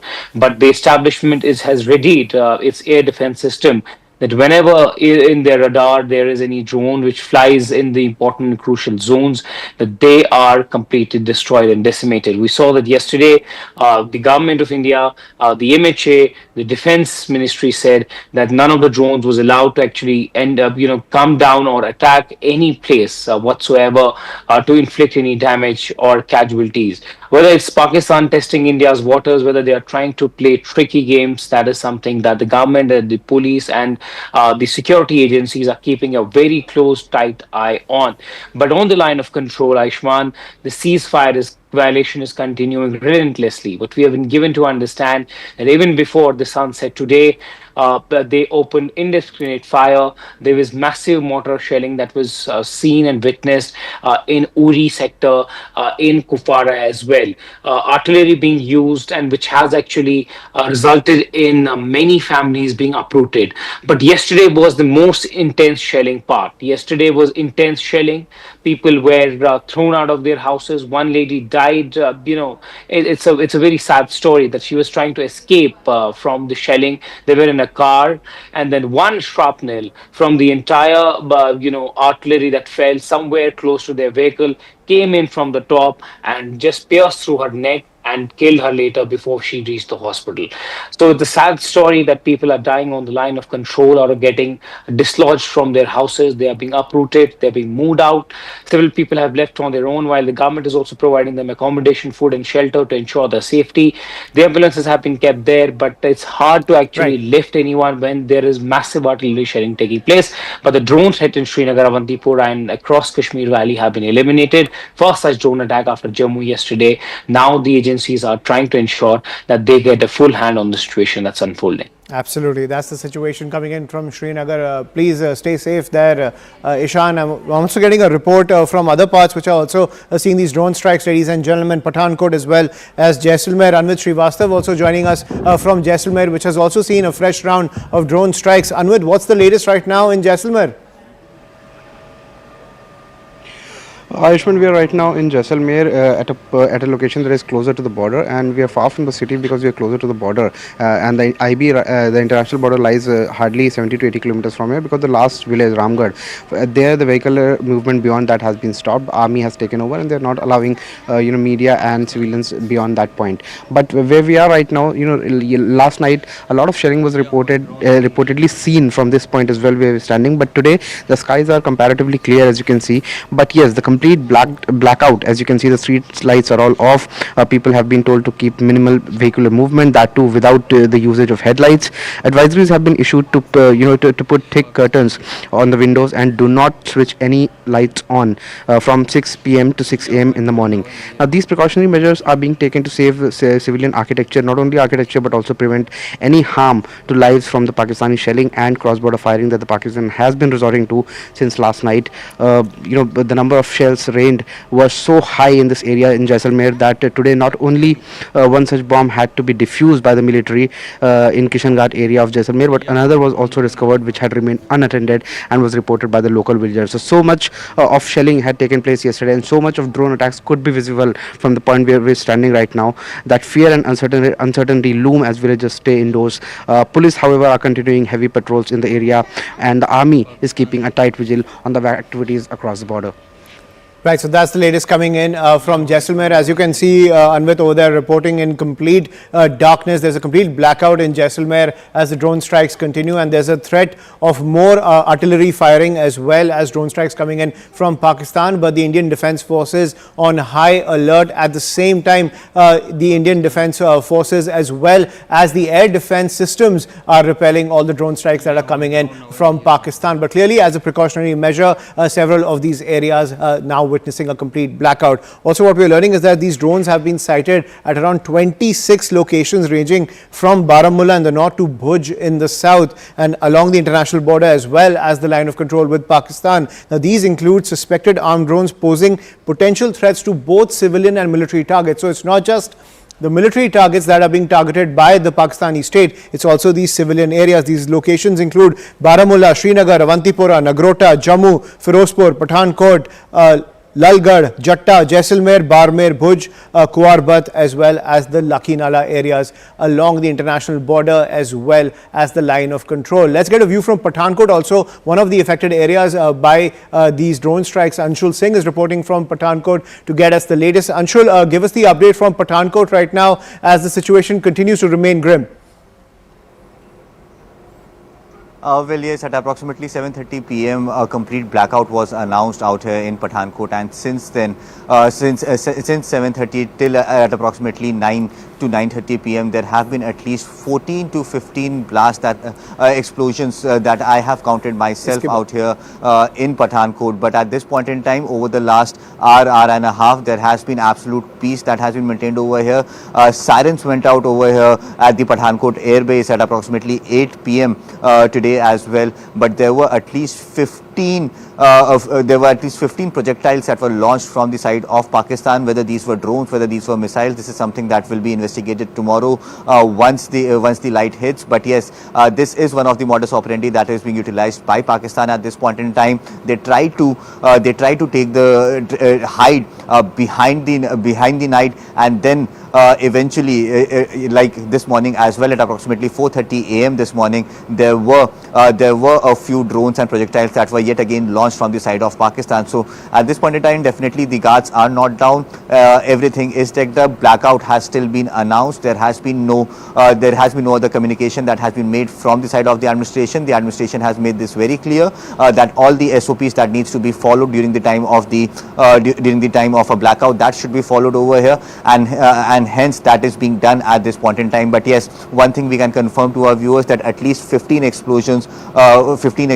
were heard over here in Pathankot, but each and every attack was thwarted by our air defense systems. And today as well, the Pakistani drones and projectiles were not able to hit the ground. So for 2 consecutive days, the drones and projectiles that have been sent from the side of Pakistan have all been burst in the air itself. They haven't been able to even touch the land, let alone harming life and property out here in Pathankot. It remains to be seen how will the forces now respond to this new escalation that has come in from Pakistan, 3rd day in a row. But definitely the situation remains grim. But yes, the manner in which the armed forces are tackling these threats that are coming in from Pakistan, somewhere or the other, it is increasing the confidence of the local people over here, that even if Pakistan is just 25 kilometers away from here, the armed forces are so vigilant that they will not let anything happen to any citizen of this country.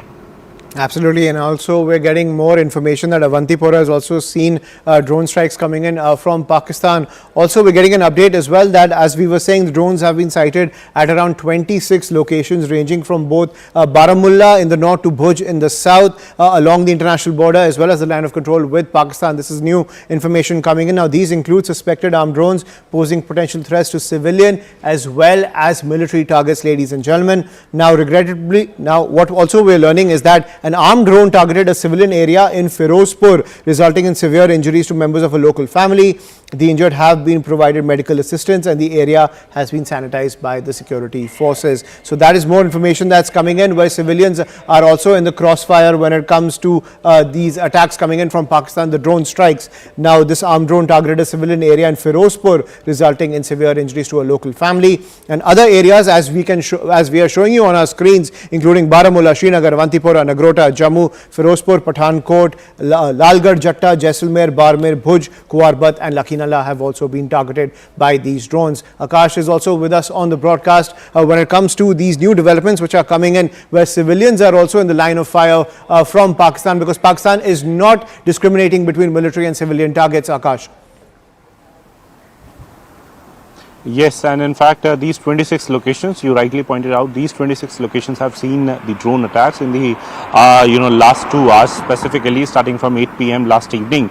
And in fact, we saw that how even before the sunset, the ceasefire violation was started, in areas like Uri and in Kupwara, and then we saw the air sirens in different areas, including Jammu, Baramulla, and others. Starting from Baramulla in the north, you rightly pointed out, and to Bhuj. In fact, the entire western border, was active. And yes, in Firozpur, one civilian target was there, and in fact, one family, in fact, the members have sustained injuries. They have been getting medical assistance, but this is somewhere showing, the intentions of Pakistan. These are, somewhere the act that they can get involved in. And at a time when India has made it very clear that we don't want any escalation, we will not target your civilian population, we won't target your military installations, then also Pakistan is trying some important military installations here in India. I cannot, of course, name because of several limitations, but these places, many of these places have got several crucial military infrastructure, Ayushman, and this is the reason why it is concerning. I know that our armed forces are very much there to thwart any sort of attempt, but then up to when we will be seeing these sort of attempts from Pakistan, because this is the third attempt. In fact, we have been seeing that how yesterday in the morning and in the evening, in fact, there were attempts, and today once again, there are attempts. So yesterday in the morning, of course, India, carried out the retaliation, in fact, retaliatory strikes in Pakistan, where their air defense systems were destroyed, their radars were destroyed, and in fact,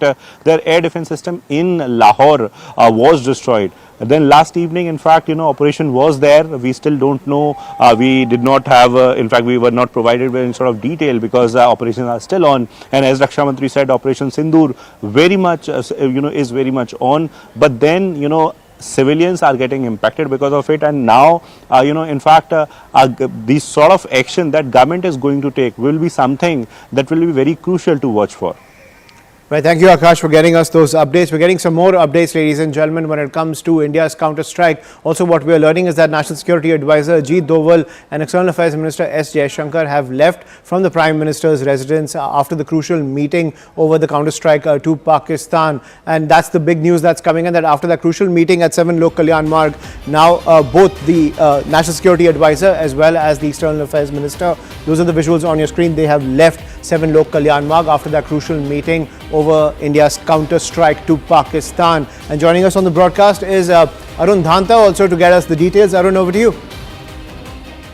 Well, that's right, Ayushman. Two important meetings happened today in the evening. First was, of course, with Prime Minister Modi, Rajnath Singh, and three, defense tri-services chiefs and RAW and IB chief. They all were present, along with, of course, National Security Advisor Ajit Doval. That was the review meeting about the current situation and how our forces are actually retaliating to the unprovoked firing and the drones being set in by the Pakistani side. And the second meeting, which happened, that was between the NSA Ajit Doval, Prime Minister Modi, External Affairs Minister S. Jaishankar, and also the Foreign Secretary. So these two meetings happened today. In both the meetings, one, of course, on one side there was the Tri-Services Chief who was speaking about their action, and on the other hand, the Foreign Secretary and External Affairs Minister briefed Prime Minister Modi about the developments that are taking place on the international level, because in last 2 to 3 days we have seen that S. Jaishankar has been very, very proactive. He's been in touch with many international communities. In fact, yesterday we saw that he met Saudi Minister of State for External Affairs and also the External Minister of the Iran. So on every front, India is monitoring the situation. On one side, if they are retaliating to the Pakistan's unprovoked attack on India, but also how to counter it on international level, how you can expose Pakistan on international level. So all these things are discussed, and also, of course, the expected attack from the India side, because right now we are seeing that it is Pakistan who's in fact sending in those swarms of drones in India. But of course, we know that our air defense system and our forces have been very much alert, and therefore they've been thwarted there before they deliver any payload or disturb any area or destruct any area in the borders of our country. So I think this has been a strategy meet which has been going on ever since Pakistan resorted to those drone attacks and the ceasefire violation along the borders. Right. Thank you, Arun, for getting us the latest information that's coming in when it comes to the huddle of the central government. But getting some more breaking news on the international front, this from the White House, when it comes to the tensions between India and Pakistan. US President wants to see the situation de-escalate as early as possible. Marco Rubio has been actively involved and is in constant contact with leaders from both countries. He's leading efforts to help bring the conflict to an end. That is the pitch that's coming in from the White House to de-escalate tensions between India and Pakistan. Let's listen in to the White House Press Secretary. Thanks very much, Caroline. Two questions. First, can you give us an update on U.S. efforts to mediate or have an impact on the conflict between India and Pakistan? Sure, I absolutely can. This is something that the Secretary of State and, of course, now our National Security Advisor as well, Marco Rubio, has been very much involved in. The President has expressed he wants to see this de-escalate as quickly as possible. He understands these are two countries that have been at odds with one another for decades, long before President Trump was here in the Oval Office. However, he has good relationships with the leaders of both countries, and the Secretary of State, Marco Rubio, I spoke to him just yesterday. He has been in constant communication with the leaders of both countries trying to bring this conflict to an end. Just one other question. Yesterday, we saw the news of the new Pope. Before Pope Leo became Pope Leo, there was some... So that's the pitch that's coming in from the United States, saying that there has to be a de-escalation between the two sides. But remember, the United States has also made it very clear that India has the right to defend itself and take action against the terror infrastructure emanating from Pakistan. So that is the pitch that's coming in from the Trump administration. Let's get to our guests, ladies and gentlemen. Lieutenant General S. Hari Mohan Iyer, former Chief of Staff of the Northern Command, is with us on the broadcast, as well as NND Dubey, former DIG of the NIA, and Major General Rajan Kochar, defense expert. Thank you so much for joining us, gentlemen, when it comes to the situation between India and Pakistan and the escalation of tensions, as we are seeing on our screens the second wave of drone strikes coming in from Pakistan. Now, General Iyer, how do you see these scenes that are coming in from Pakistan and the escalation of tensions between the two sides, given the fact that even though India has highlighted its technological edge as well as its capability to strike deep into Pakistani territory, the Pakistani state is not relenting and continues to provoke the Indian state? Good evening, Ayushman.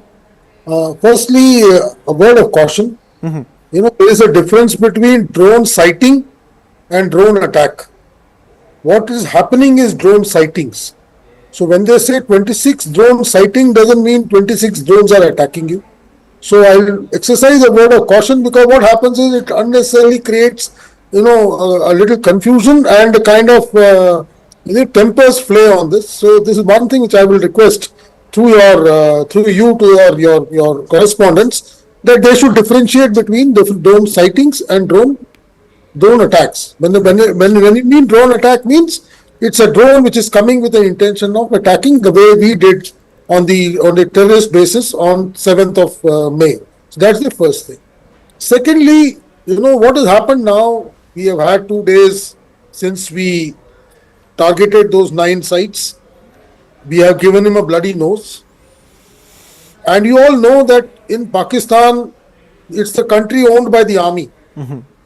So when you are striking him so hard, when you have given him a hard nose, to expect him to buckle down just on that, when he's got such a large standing army, such a well-equipped Air Force and a very decently equipped Navy, he controls the economy, he controls the politics.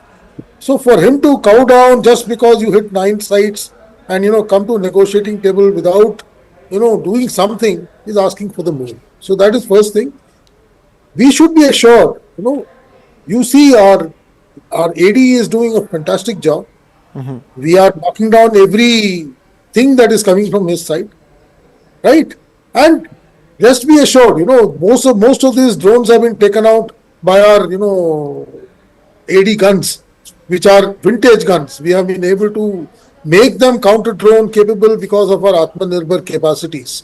And that is something we should be very proud of. These guns, by and large, should have been in museums by now, but we have made it so good that we have ensured that not a single aerial thing that the enemy is sent across has been able to achieve its targets. So that is the first thing we must assure our citizens, that the Indian Army is abreast with the situation. We are in full control of what is happening. All these drones, and another thing which I think I mentioned yesterday also. So when you see this, flares going down in the night sky, when the AD gun fires, it fires after every 5 or 6 rounds, it fires a tracer to generally tell you where the rounds are going, because you can't see the shells. And all these shells are timed to burst in the sky, because otherwise it will come and damage something on the ground. So you will hear a lot of noise, you will hear a lot of explosions, you will see a lot of flashes in the sky, but that does not need anybody to get worried about, because we are taking care of ensuring that the enemy is not able to achieve any of his aims. Now coming on to the third part as to how should we respond to him. We struck at 9 places and thereafter we gave an offer that we have done our job. It was not against the enemy military installations, it was against terror sites. We had told very clearly we don't want to escalate any further. We had given him an offer to de-escalate. Obviously, in the last 2 days, he's tried to put it back onto us. The options are very much that there could be a revisit. There are another 13 sites. As you know, there were 22 sites which were briefed by the foreign secretary the other day. We have only struck 9. There are still 13 of them available to us. For all you know, there may be a case when we will revisit. Possibly, when you see a boxing match, if he doesn't get knocked down by the first punch, let's give him a second one. Possibly escalate it a little further. You may find us targeting, other than terrorist site, some other infrastructure site which forces him to come down to the negotiating table. You see, world order will put pressure on both countries to de-escalate. And as we have already given out after 7th May, that we want the situation not to escalate any further. Once that comes down to de-escalation on our counts, I'm sure it will be the end of this whole thing as far as the military aspect of engagement is concerned. I am extremely positive that the way our armed forces have stood by us, we have still not even actually, I will say we haven't put on our boots. Our formations are still not mobilized, unlike him. The day he decides to, push the envelope a little larger, then possibly he's asking for trouble. I'm sure we have multiple options to ensure that he has not just a bloody nose, he doesn't survive. He also knows that he doesn't have the money to last for more than 4 days. He also is fighting a case of far and few resources with him. So I am very sure he'll come to heels at a due course of time. Right. If not, then the population in Pakistan will ensure that they can't suffer anymore and they'll bring him to heels. And that is what we should do. We should be prepared for a long haul. We should be patient. We are a stronger country, both economically and militarily. We have our aims correct. We are on the right line. We are not the aggressor here. He started this whole game by launching that event in Pahalgam. So he should be sent home at the time and place of our choosing. And it is not something that he can extract out of us. We should be patient. Like I said, usko thakao. Itna thakao, he is not able to stand up. Right. But jis din wo uthega nahi, the day he is so badly exhausted, I am sure he'll be more than willing to accept the terms that we laid out. Right, but General Iyer, that gives the impression that we are now in it for the long haul when it comes to wearing down the Pakistani state. Major General Rajan Kochar, what is your analysis of the situation? Do you think that now we're in a situation where we need to wear down the Pakistanis, increase the cost for them to wage even these small skirmishes that we're seeing along the line of control and the international border? Because even an unstable Pakistan where the people don't have faith in the civilian administration and the military leadership, that's also a dangerous paradigm for India. Yeah, thank you for getting me to the discussion. I think the present level of action from our part is, the deterrence is not enough as of now. And that's why he is attempting to do this again and again. He is tending to escalate, and don't be surprised if the next action will be a bigger one. And what is he trying to do? Let us try to understand. He's trying to test and overwhelm our air defenses. He's deploying hundreds of drones, and he's trying to saturate our own systems.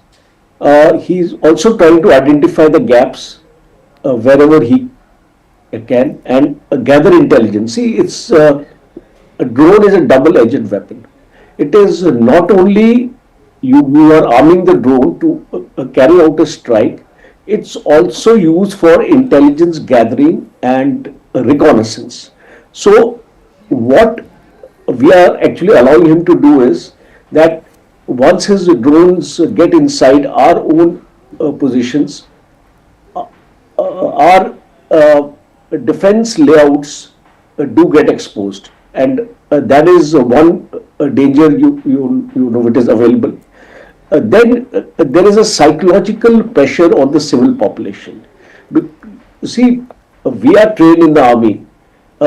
We can withstand these kind of attacks, but not the civil population, because every night they have a fear something will come on their head. And let me tell you, no air defense system is invincible.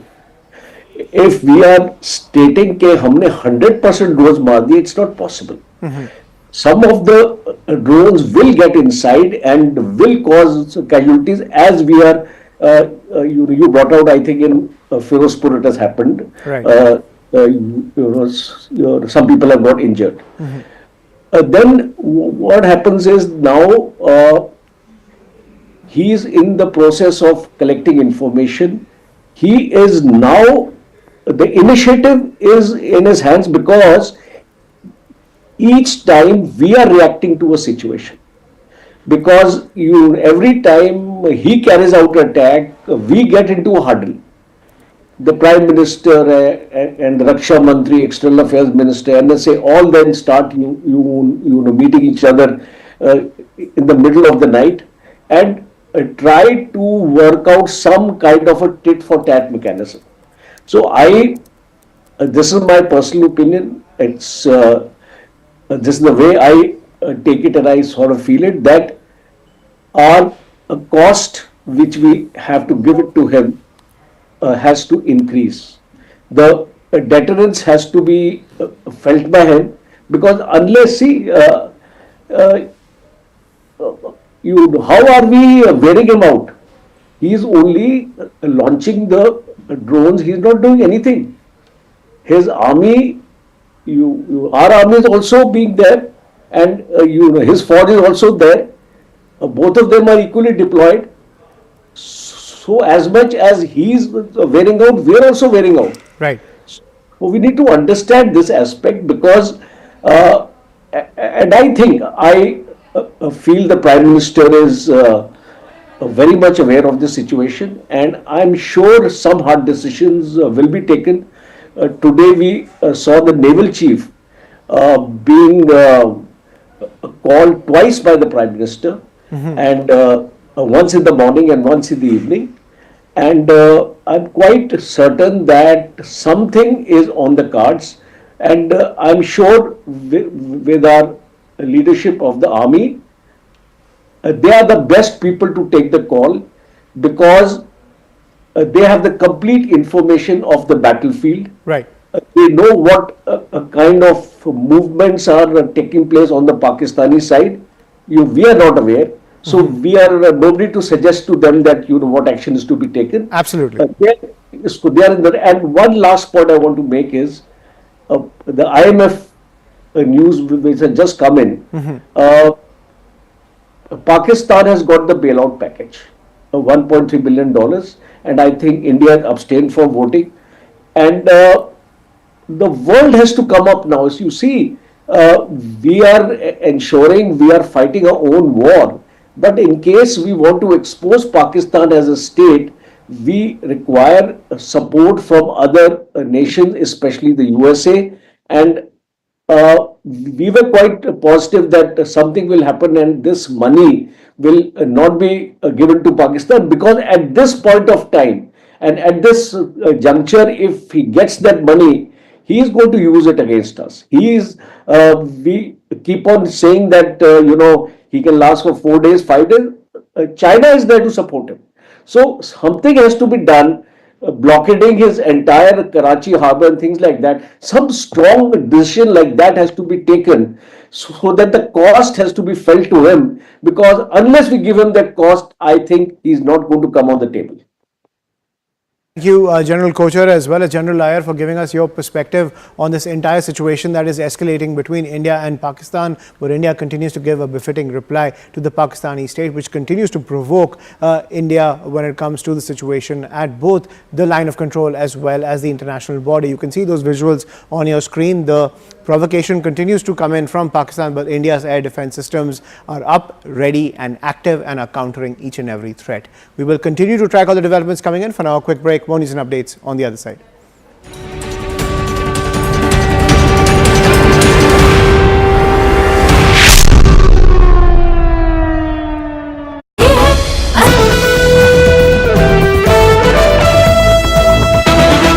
We're just getting some breaking news before we close out the show. There's been a massive blackout followed with siren sounds that have been activated in Udhampur, a complete blackout in Udhampur. Also, multiple ceasefire violations happening across different sectors on either side of the line of control.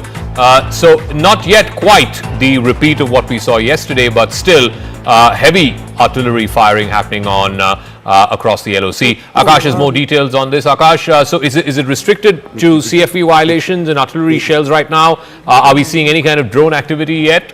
Is there any possibility of a repeat of what happened yesterday, or it's following a familiar pattern?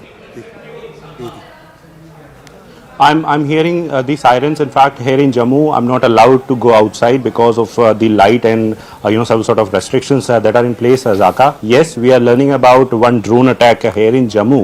In fact, defense forces are telling us, and we have heard multiple firing sounds as well. You rightly pointed out on line of control, we are having ceasefire violations in different sectors, not only in Jammu but in Kashmir as well. In Uri and Kupwara, we have been reporting since evening. And at this point in time, in Poonch and in Samba, we are learning about this ceasefire violation from Pakistan, where they are in fact firing the artillery. Here in Jammu, I have heard multiple sounds. I was trying to count 11 at least. I have heard, and I am learning. In fact, defense forces are telling me that it was drone once again, for a drone attack once again. We'll wait for the police to confirm it as well. But I am learning that yesterday it was the airport, and once again it is in the close vicinity, possibly the airport only. And agencies are in fact using the AD systems and AD guns to thwart these attempts. Once again, it is Pakistan trying to attack the infrastructure, and not only in Jammu. We have been learning about these sort of activities in different areas. Tejinder is reporting in fact about Pathankot and Samba as well. We have a colleague Anshul and Anvit in different areas as well. They have been reporting about blackout and sirens. But as far as Jammu is concerned, Zaka, so it is very important. It is the international border though, but it's a very part of the sort of attack that was carried out. In fact, yesterday it got started with Jammu only, and at around 8 p.m. This evening also, we heard sirens, and soon after that a blackout was there. Yes, it's a precautionary measure, Zaka, but it has been categorically mentioned by the police and the civil authorities that people cannot stay outdoor, and in fact that they need to go inside whenever they are hearing these sort of sounds, and in fact whenever there is blackout they need to go indoors. Okay, Akash, we'll leave it at that. Thank you very much.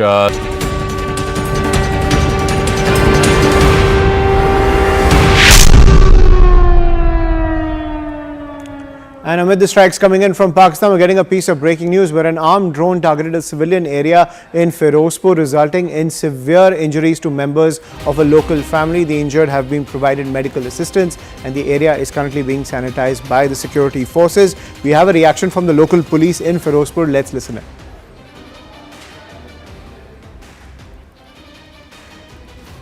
ਚਲੋ ਜਿਹੜੇ drone ਸੀਗੇ ਉਹਨਾਂ ਨੂੰ majority drones ਨੂੰ ਜਿਹੜੇ army ਵੱਲੋਂ neutralise ਕਰ ਲਿਆ ਬਾਕੀ ਜਿਹੜੇ ਕੁਝ ਆਹ ਜਿਵੇਂ 21 ਹੋਇਆ ਜਿਹੜਾ ਇਨਸੀਡੈਂਟ ਜਿਹੜਾ ਸਾਹਮਣੇ ਆਇਆ ਬਾਕੀ ਸਾਰੀ ਸਾਡੀ ਟੀਮਸ ਬਾਹਰ ਹੈ ਤੇ ਅਸੀਂ ਦੇਖ ਲਾਂਗੇ ਜੇ ਕੁਝ ਵੀ ਹੋਊਗਾ And I'm joined by my colleague Anshul Singh on the broadcast to get more details. Anshul, over to you.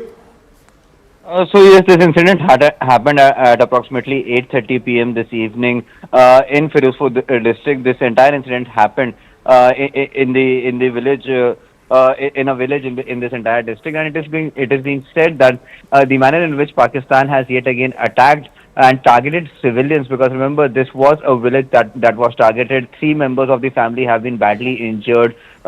The woman of the family is actually in critical condition at this point in time, whereas the 2 others are injured. The entire house is in shambles. The vehicle that was parked outside the house, that has also been burned absolutely completely. In fact, this was a poor farming family, who was surviving over there, and their cattle have also sustained injuries in this entire incident that has been done by Pakistan. Now remember, this is the 3rd such incident in as many days, where yet again Pakistan has gone ahead and targeted civilians and made sure that civilians of India who are who have no way to defend themselves, they are targeted in some way or the other. So definitely the manner in which this coward nation of Pakistan is actually trying to fight with India, this is absolutely shameful, and Pakistan has yet again decided to go ahead and target civilian locations in the country. This was just one drone that was not tackled by our air defense systems, and this is the kind of damage that has happened. But definitely at this point in time, what we have been told that 3 out of the 2 people are out of danger, whereas the woman of the family is still critically injured. So that's a good piece of news that 3 out of the 2 people who have been hit by this drone are out of danger, and the rest are receiving medical attention. Thank you, Anshul, for getting us that piece of breaking news. We will continue to track all the developments coming in. For now, a quick break. More news and updates on the other side.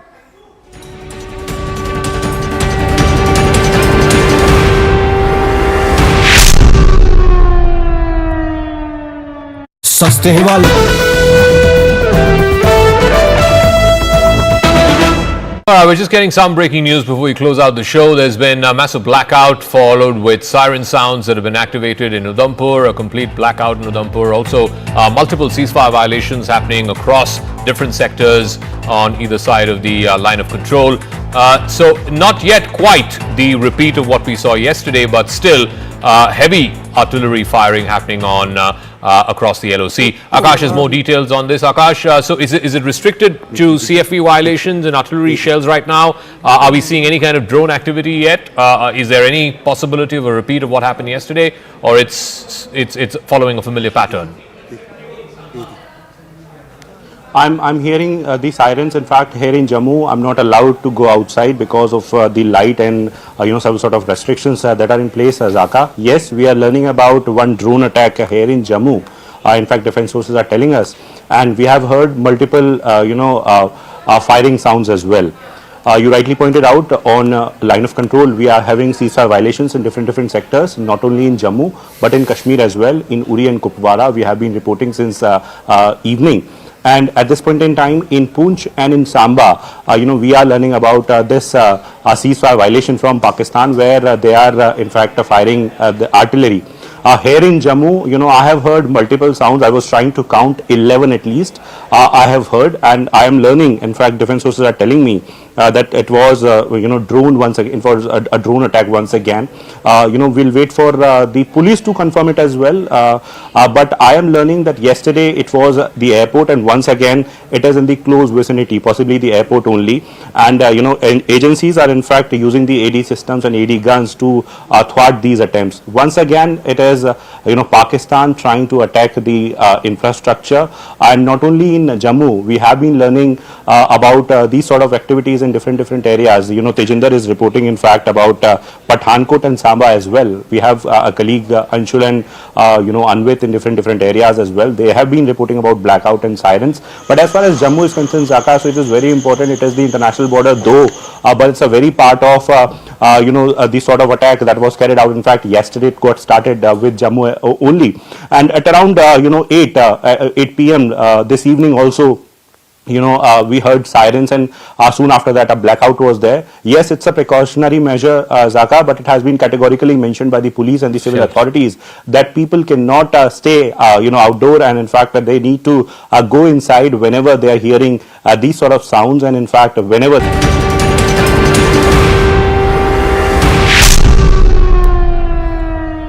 Welcome back, ladies and gentlemen. As tensions continue to escalate between India and Pakistan, let's get a view from a lawmaker from a country that has faced off against terror since its very inception. I'm joined by Moshe Turpaz, a member of parliament from Israel. Thank you, Mr. Turpaz, for joining us on CNN News 18 and giving us your perspective. Israel has been a crucial ally and on the front lines in the war on terror. How do you see these developments of the escalating tensions between India and Pakistan as we dismantle the terror infrastructure inside Pakistan?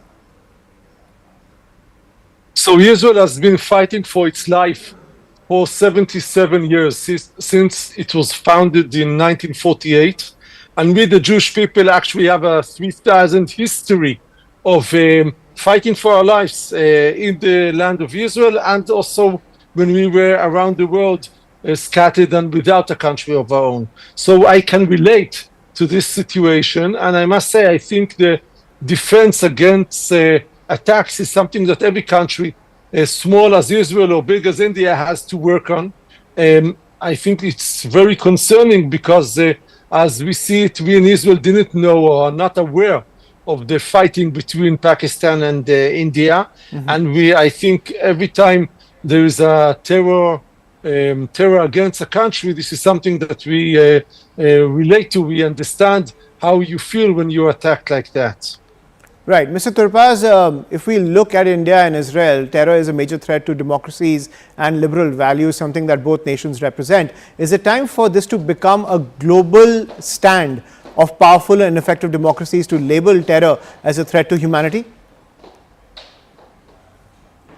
I think so, yeah. I think it's very important that we democracies stand together and help each other at these hard times. And I must say that the fact that civilians are murdered by aggressors from another country is something that, of course, has to be in concern of all of the world. I mean, I would expect the United Nations to stand with the country, although we in Israel are very much disappointed by the side that the United Nations is taking. And I hope India manages to both redefend its people and show the world how a democracy knows to defend itself, because if it doesn't defend itself, I'm afraid enough that no one else will do it for her. Mr. Turpaz, Israel has been tackling terror since its very inception, something I mentioned at the top. The recent being the October 7 massacre, and India also bears the scars of insurgency. But tackling the threat even now gets mired in politics, both domestically and internationally. What lessons can we take from Israel and how it's dealt with the politics surrounding its action against terror? So I think first and foremost, terror understands only power. Terrorists should not be negotiated with and should understand that when they are aggressors, when they attacked, they will meet a very strong force. This is something we have learned on our lives for many years. And I remember, as you remember, on the 7th of October, almost 1,200 Israelis were murdered by the terrorists of Hamas. So I think India too should show terror that it doesn't bow and it doesn't negotiate. It stands firm against terror. Then the world has to understand that India won't stand aside and won't be just, aggressed and not give a response. And that's something that towards your allies, and even stronger to those are not allies, but let's say are sitting on the fence, they have to hear from India that India won't be can't allow itself to be aggressed by terror and not to respond. And then I think, as you hinted, I think us democracies, we have to stand together. So we call, and I think India should call other democracies around the world to stand with her and to help her and to give a firm stand against aggressions that come from places of terror. Right. Mr. Turpaz, I'm going to press you on that point. The fight against terror, while essential for the existence of a nation state, gets targeted over charges of human rights abuses multiple times. Even India has been blamed for targeting civilian areas, while evidence has been shown that terror launch pads have been eliminated. How do we navigate this? Well, frankly enough, I think we're not, I don't feel it being a good example, because Israel is very frustrated about its situation again, how we are aggressed not only from terrorists, but also from organizations of human rights that stand always with the terrorists instead of the civilians that were attacked. And this is something that I can't really give you good advice, but say that Israel says to those organizations, if you don't stand with me, if you don't empathize, if you don't understand what happened to me, I won't be aside on your side when you attack me. I mean, you can't come to me and say, stop every aggressions when you didn't stand with me on the time I was attacked. And this is something I think same stand that India should take. And again, Israel is committed to human rights and to the international law. But when you're attacked by a terrorist, you can't just say, okay, he did his stand and now I seek peace. You first have to give a very strong and very aggressive backlash so the terrorists will understand that it doesn't, do good to start terror against a country, against a democratic country. Right, but talking about Pakistan and even the nations that back terror in your own neighborhood, Mr. Turpaz, has there been a failure of multilateral organizations in recognizing the threat of terror? Are they guilty of, let's say, whitewashing the crimes of terrorists? Yes, we do that, and again, not successfully enough. We feel that a lot of these organizations, some sponsored by the United Nations, and a lot of them are located in the Western world, in countries we feel should be our allies, democracies, free democracies, that instead of standing with us against terror, they take the side of the aggressor, of the terrorists, and that's something very frustrating for Israel. And I think India also should demand these organizations to stand with Israel and with India, and to understand our side, because it's not, on the 7th of October, and same goes for India, we didn't start anything. People were living in their homes, in the villages, and suddenly attacked, killed, slaughtered, raped. And this is something that can't be a double-sided, because there are no two sides to terror. It's only a terror against democracy. And that's a very firm stand Israel has, and I think India should also have. Right, and Mr. Turpaz, my final question, with India and Israel also achieving diplomatic success in gaining support for actions against terrorists and terror sponsors, do you sense a shift in the narrative surrounding this threat to humanity? With the fingerprints of terror all over the world, have we achieved a shift in the global outlook? So I think it's a complex time. These are very complex times for democracies and for liberal values. And yet I'll tell you one thing. I used to be a fighter myself, and I served many years in the reserves of our army in Israel. And I always said we fight terrorists by force, but we don't turn ourselves to be terrorists. So we are doing the best to fight for democracy, for liberal values, for humanity, against brutal terror, without turning to be them. And that's something very vital for us liberal democracies to understand. We want to stay with our liberal values, even if we fight brutal people that are not like that. And that's, I think, something essential for a message to the world.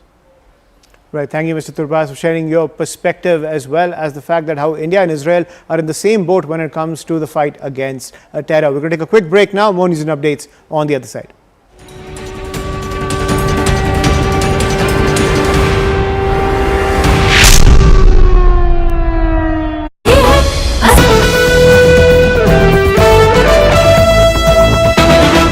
All right, we're just getting some breaking news before we close out the show. There's been a massive blackout followed with siren sounds that have been activated in Udhampur, a complete blackout in Udhampur. Also, multiple ceasefire violations happening across different sectors on either side of the line of control. So not yet quite the repeat of what we saw yesterday, but still heavy artillery firing happening on across the LOC. Akash has more details on this. Akash, so is it restricted to CFV violations and artillery shells right now? Are we seeing any kind of drone activity yet? Is there any possibility of a repeat of what happened yesterday, or it's following a familiar pattern? I'm hearing the sirens. In fact, here in Jammu, I'm not allowed to go outside because of the light and some sort of restrictions that are in place. Zaka, yes, we are learning about one drone attack here in Jammu. In fact, defense sources are telling us, and we have heard multiple firing sounds as well. You rightly pointed out on line of control, we are having ceasefire violations in different sectors, not only in Jammu but in Kashmir as well. In Uri and Kupwara, we have been reporting since evening. And at this point in time, in Poonch and in Samba, we are learning about this ceasefire violation from Pakistan, where they are in fact firing the artillery. Here in Jammu, I have heard multiple sounds. I was trying to count 11 at least. I have heard, and I am learning. In fact, defense sources are telling me that it was droned once again, for a drone attack once again. We'll wait for the police to confirm it as well. But I am learning that yesterday it was the airport, and once again it is in the close vicinity, possibly the airport only. And agencies are in fact using the AD systems and AD guns to thwart these attempts. Once again, it is Pakistan trying to attack the infrastructure, and not only in Jammu. We have been learning about these sort of activities in different areas. Tejinder is reporting in fact about Pathankot and Samba as well. We have a colleague Anshul and Anvit in different areas as well. They have been reporting about blackout and sirens. But as far as Jammu is concerned, Zaka, so it is very important. It is the international border though, but it's a very part of the sort of attack that was carried out in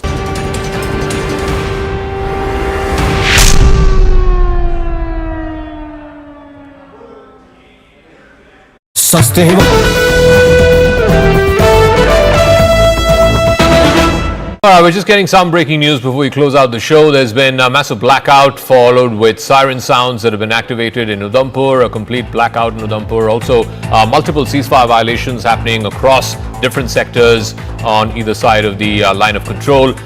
So not yet quite the repeat of what we saw yesterday, but still heavy artillery firing happening on across the LOC. Akash has more details on this. Akash, so is it restricted to CFV violations and artillery shells right now? Are we seeing any kind of drone activity yet?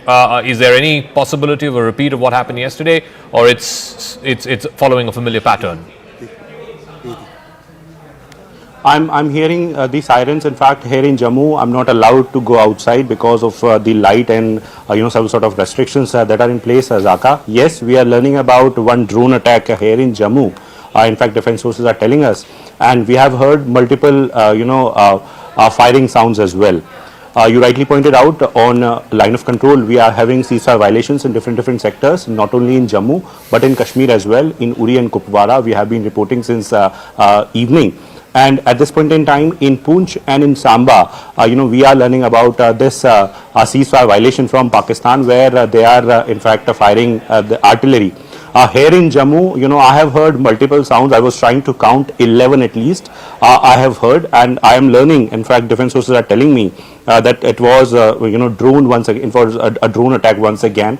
We'll wait for the police to confirm it as well. But I am learning that yesterday it was the airport, and once again it is in the close vicinity, possibly the airport only. And agencies are in fact using the AD systems and AD guns to thwart these attempts. Once again, it is Pakistan trying to attack the infrastructure, and not only in Jammu. We have been learning about these sort of activities in different areas. Tejinder is reporting in fact about Pathankot and Samba as well. We have a colleague Anshul and Anvit in different areas as well. They have been reporting about blackout and sirens. But as far as Jammu is concerned, Zaka, so it is very important. It is the international border though, but it's a very part of the sort of attack that was carried out. In fact, yesterday it got started with Jammu only, and at around 8 p.m. This evening also, we heard sirens, and soon after that.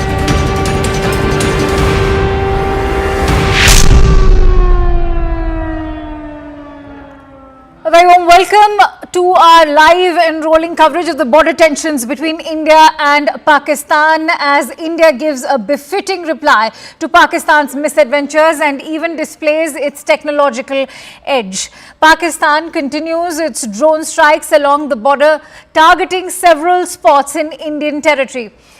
Pakistani forces have unleashed drones in Jaisalmer, Rajouri, Amritsar, Firozpur, Riyasi, Katwa, Samba, Nagrota and even Uri. Ceasefire violations are continuing along the line of control and even the international border, while they are also raising the cost for Pakistan as India continues to retaliate. In the recent IMF meeting, India has also objected to the bailout for Pakistan, saying the funds are being used for terror operations. India has abstained from the vote and the IMF has taken note. That's a big breaking input we are now bringing to you as far as putting or exerting that pressure on behalf of the IMF is concerned. Let's in fact bring you those breaking inputs. Top government sources are telling CNN News 18 that as far as IMF clearing $1 billion bailout for Pakistan. India has abstained from the recent International Monetary Fund vote. This was with regards to the loan that was being doled out to Pakistan, not because it lacked opposition, but because the fund does not allow member countries to vote no. Otherwise, remember, India was all set to vote and cast a negative vote, but this time around, India has abstained. By choosing to abstain, here's the message. India has sent a strong message of disagreement. It has raised concerns over Pakistan receiving repeated financial support 28 times in the past out of 35 years, including 4 programs in just the last 5, without any meaningful reforms coming from these global economic institutions, primarily the IMF. India has also criticized the Pakistani military's deep role in economic matters and warned that the money could be misused to support cross-border terrorism, posing serious risks to global credibility and values. On that big breaking input, I am joined in by Siddhant Mishra, who will break down that big message that India has sent out while abstaining from that very crucial vote. Siddhant, first of all, many would want to know, why hasn't India cast a no instead of abstaining? This is where India demands reforms at the international institutions. In fact, talking about IMF, if you allow me, then I would like to draw a larger context to this particular development. So there is no vote policy at IMF. Perhaps a country with more economic might has more say, and in fact, decisions are largely taken on the basis of consensus. So India does not, India cannot, or any of the members cannot exercise no to the bailout, and this is the reason that India decided to abstain. Perhaps the IMF has also of India's abstention. And it is kind of a message which India is sending out to the world that India has provided evidence, material, time and again. India has raised this issue that a country which is surviving on IMF bailout perhaps is spending equal amount of money for its defense budget. Says about the priority of that country, etc., etc. And today again this happened. India, in fact, this issue was raised. India's abstention was also taken note by the IMF. But, as I said before, that again, this is where India demands reforms at the international institutions. Perhaps a terrorist state which is directly involved in killing 26 innocent people, last month on 22nd of April, perhaps is again getting loans from IMF. In fact, because the bigger countries with the bigger economic might have supported this bailout again. That's very important, Siddhant. I'm going to request you to continue staying with me. In fact, I'm joined in by Professor Brahma Chalani at the moment for more perspective on this. Professor Chalani, thank you for joining in. This is a big development, as Siddhant was highlighting and sharing the reasons why this is an abstention and not a no. Also, break down for us, how do you weigh in on the statement, which is a very sharp and pointed one that's come out from India? First, this IMF bailout approval has followed a staff agreement with Pakistan. So the right time to lobby with IMF was when IMF staff were negotiating with Pakistan. At that time, we did not raise a voice. What happened today was a pro forma approval. Once a staff agreement has been reached with the country, the IMF board normally, unless there is something extraordinary that comes to the notice of the board of the IMF, the board normally approves the staff agreement. So the lobbying should have been done much earlier. At this stage, it was very difficult for India, even with US support, for example, to block the staff agreement with Pakistan. The US administration, the present one, is quite India friendly. They know that Pakistan is deeply involved in terrorism. The right thing to do would have been to lobby in January, in January or February, to prevent such a staff agreement from being reached. But actually, it goes back to the Biden era. When Joe Biden was the president, he began this bailout process for Pakistan.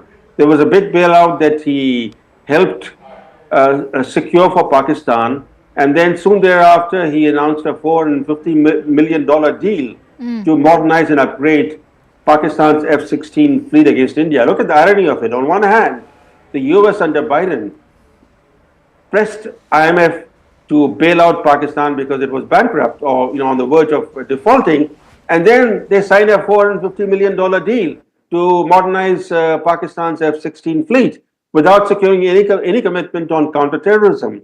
And even at that time, the Indian government did not raise its voice. So, we have a record of only raising a voice when there is a crisis that is facing India. So today, because of this military conflict, we spoke up, but it was too late.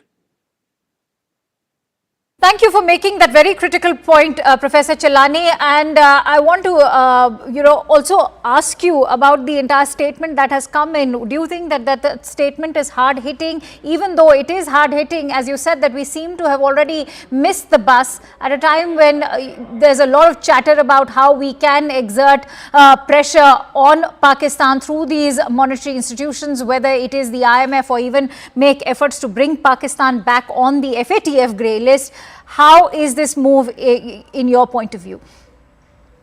I think India needs to mount a sustained international campaign to spotlight Pakistan's nexus with terror groups. This tendency in India to speak up when there is an act of Pakistani-sponsored terrorism or their tensions along the border or the LOC, that's not the right way. You have to do it on a sustained basis. You have to then press each institution. For example, the FATF allowed Pakistan to exit the grey list. At that time, India could have built a coalition. Of course, the Biden administration, along with China, helped Pakistan to exit the FATF grey list. But you have to start building a coalition months ahead. And you can't do it just when FATF is meeting. Similarly, in the case of IMF, you can issue any statements that you wish to make. But to pressure IMF, you have to build a coalition. Because India is only one important country in the IMF. It doesn't have a veto power in the IMF. Okay. But certainly can help build a coalition. That's another very important point that you made, Professor Chelani, and that's the point that I would like to take forward with Lieutenant General Iyer, who's also on the broadcast with us. He's the ex-chief of the staff at Northern Command, and I'm also joined in by Captain M.J. Vinod, who's a defense expert. Many thanks to you, gentlemen, for joining in. But if I could bring in Lieutenant General Iyer. Sir, that's an important point that Professor made, and that's why if you go by the consensus, as they say, that unlike the UN over here, as far as the IMF is concerned, the vote goes by the economic power that each country wields, which means that the United States has a significant sizable vote in the IMF. What is one to make at a time when the United States is maintaining consistent engagement with New Delhi? Should we expect or shelve any hopes from the US to play a critical role over here? Firstly, I will take it, Professor Chelani took it back to January. I'll take it back to August, September of last year. Okay. It was around that time when, they got out of the FATF grey. They were one of the major contributors of ammunition to the Ukraine requirements, which was something which Biden administration was pushing. So they were like Biden's gang at that stage of time. And by the time the elections happened in the US and the new administration came in, and it was too late because this IMF bailout had already passed that staff test. Thereafter also, till the month of April, there was no other significant reason for us to start pushing for putting them on a grey list, as well as, getting this bailout out. So to some extent, we have been trying for the last 2 weeks, but 2 weeks is not an adequate amount of time. And let us have trust in the current American administration. They are well abreast with the kind of activity that is happening in Pakistan. I am personally very sure that next time when it comes up for the FATF relisting, Pakistan will find itself into trouble. My only piece of concern is 2 weeks down the line, though we have accused Pakistan of this Pahalgam incident, we have to back it up with real concrete evidence. Yes. That is somewhere we need to work much harder. We have to connect the links between what happened in Pahalgam to the Pakistani administration. And by the time they come up for the next set of loans, it should be very clear that Pakistan is a country which is fostering terrorism once again, and they deserve to be treated in the manner they were treated last year. And the third thing I would say is $1 billion in the current scheme of things, we should not get too much worried about. I'm sure it is just maybe another 6-7 days of war stamina if you equate it towards completely being employed towards this war waging efforts. And should this conflict go any further north and we find ourselves into a limited or a long drawn engagement with Pakistan, this $1 billion is not going to last. So let us not get worried about it. Let's stay focused on the current situation. I still agree, and I keep saying this every time whenever I get an opportunity. The I part of the time syndrome, we have not doing so well. We have not been able to communicate our intentions correctly. Whereas we have done very well on the diplomatic side, we have done exceedingly well on the military side, we have done fairly well on the economic side. Because the communication aspects are not good enough, we are not able to get the kind of results that we should have got by now. No, I agree over there. I agree over there. But where I do disagree is that $1 billion funding, as you're saying, may not result or yield too much of war stamina. But the fact is, it's not just this $1 billion bailout that we are looking at, or an additional funding, which is what they are calling it, because there's been a consistent sort of bailout pattern that's been coming out of IMF, and that goes all the way back to 1958. And that's why I want to bring in Captain Vinod on that note. Sir, there's so much chatter about how the global consensus is standing with India in solidarity. And so when you talk about that global consensus, will that yield any results, especially in a body like IMF, which is governed by consensus? And listen, I mean, without, sounding very different from my position, for the sake of viewers, let me explain this particular thing to you. See, professional, I don't want to use that word, but for want of a better word, I'm using this word. A professional beggar knows exactly how to dress up before he goes begging.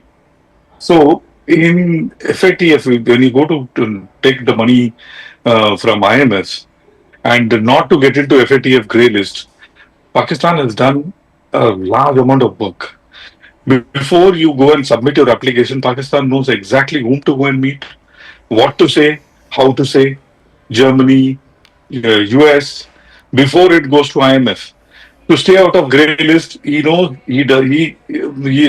Pakistan doesn't need to go knocking on the doors of US. It needs to go knocking on the doors of Australia. Why? Because in the FATF, we have something called an APG, Asia Pacific Group. In the Asia Pacific Group, the permanent chair is Australia, and you have a rotating co-chair. And the Philippines, and last year when they got out of it, it was Malaysia, and they had a tacit understanding that when you have a bailout, you will return what is owed to Malaysia, which they didn't return. And if you remember, that big thing happened when PIA Airlines was captured by Malaysia. Because they promised that paisa will be given, paisa diya nahi, aur yahan inko ullu bana ke chale gaye. So this kind of things, a professional person who knows how to ask for arms knows very well. I was not surprised that they will get this money because they have done their homework very, very well. For the next bailout, they have already started their work. And for the next to next bailout, they have already must be doing their paperwork. So they're extremely professional about it. And like Professor Brahma Chalani said, you have to beat them in their game. You cannot be, beating them in their game 1 day to go, 2 day to go. Nothing is going to happen. By calling somebody 1 day before the money is going to be allotted and hoping like hell that the money will not be allotted when professionally he has addressed and plugged all the holes a month ago, impossible to do. But my limited point is, in the last 3-4 days, the amount they have spent is much more than the amount that they may get. And it is not that FSTF sanction, aaj hua hai, you will get money today. No, it takes 1 month, 2 months to come into your account, and when you start spending. So that itself is something which is not going to aid in this particular operations. No, I agree with you that they do their homework and they do it bloody well. But Professor Chelani, I think the example that's been quoted of FATF is living testimony, because remember, they convicted a Sajid Mir or even a Hafiz Saeed only till the time they wanted to get off the grey list of the FATF. Once they did, they were back to their proxy games of terrorism. And that's why I want to bring you in on that point, that why haven't these global monetary institutions like the IMF or the World Bank been able to do much when it comes to addressing terrorism? I can't help but ask that, are they not equally responsible for what we are seeing happen in Kashmir? The thing is that as long as Pakistan does not export terrorism to the West is actually not concerned about Pakistan exporting terrorism to India, because then it becomes a regional issue for them. And an old India-Pakistan problem where the two have been at loggerheads for decades now. But they all know that over the years, the footprints of many terrorist attacks in the West were traced to Pakistan. The US found Osama bin Laden living next to the Pakistan Military Academy, and other top terrorist leaders that the US wanted, like Khalid Sheikh Mohammed or Abu Zubaydah, they were found living in Pakistan's heartland. But then, under previous US administrations, the Pakistani government, especially the ISI and the army chief, promised to Washington that they have started cleaning up their act, that they will never repeat what happened previously. They pledged that they will not do anything to undermine US or Western security. So with those assurances and pledges, the US, under some administrations, for example under Biden, resumed cozy ties with Pakistan. And we saw how Biden, for example, really helped Pakistan secure the first IMF bailout, then managed to get Pakistan off the FATF grey list, helped modernize Pakistan's F-16 fleet, while we didn't really press our case at that time. We did not. We were being too nice. We thought that if we were to exert pressure on the Biden administration, this could strain US-India relations. No, we should have actually said that what Pakistan is doing is a threat to global security, and that India's efforts to pressure Pakistan to clean up its act is actually good for the world. It's not just an India-Pakistan issue. It's actually about international security.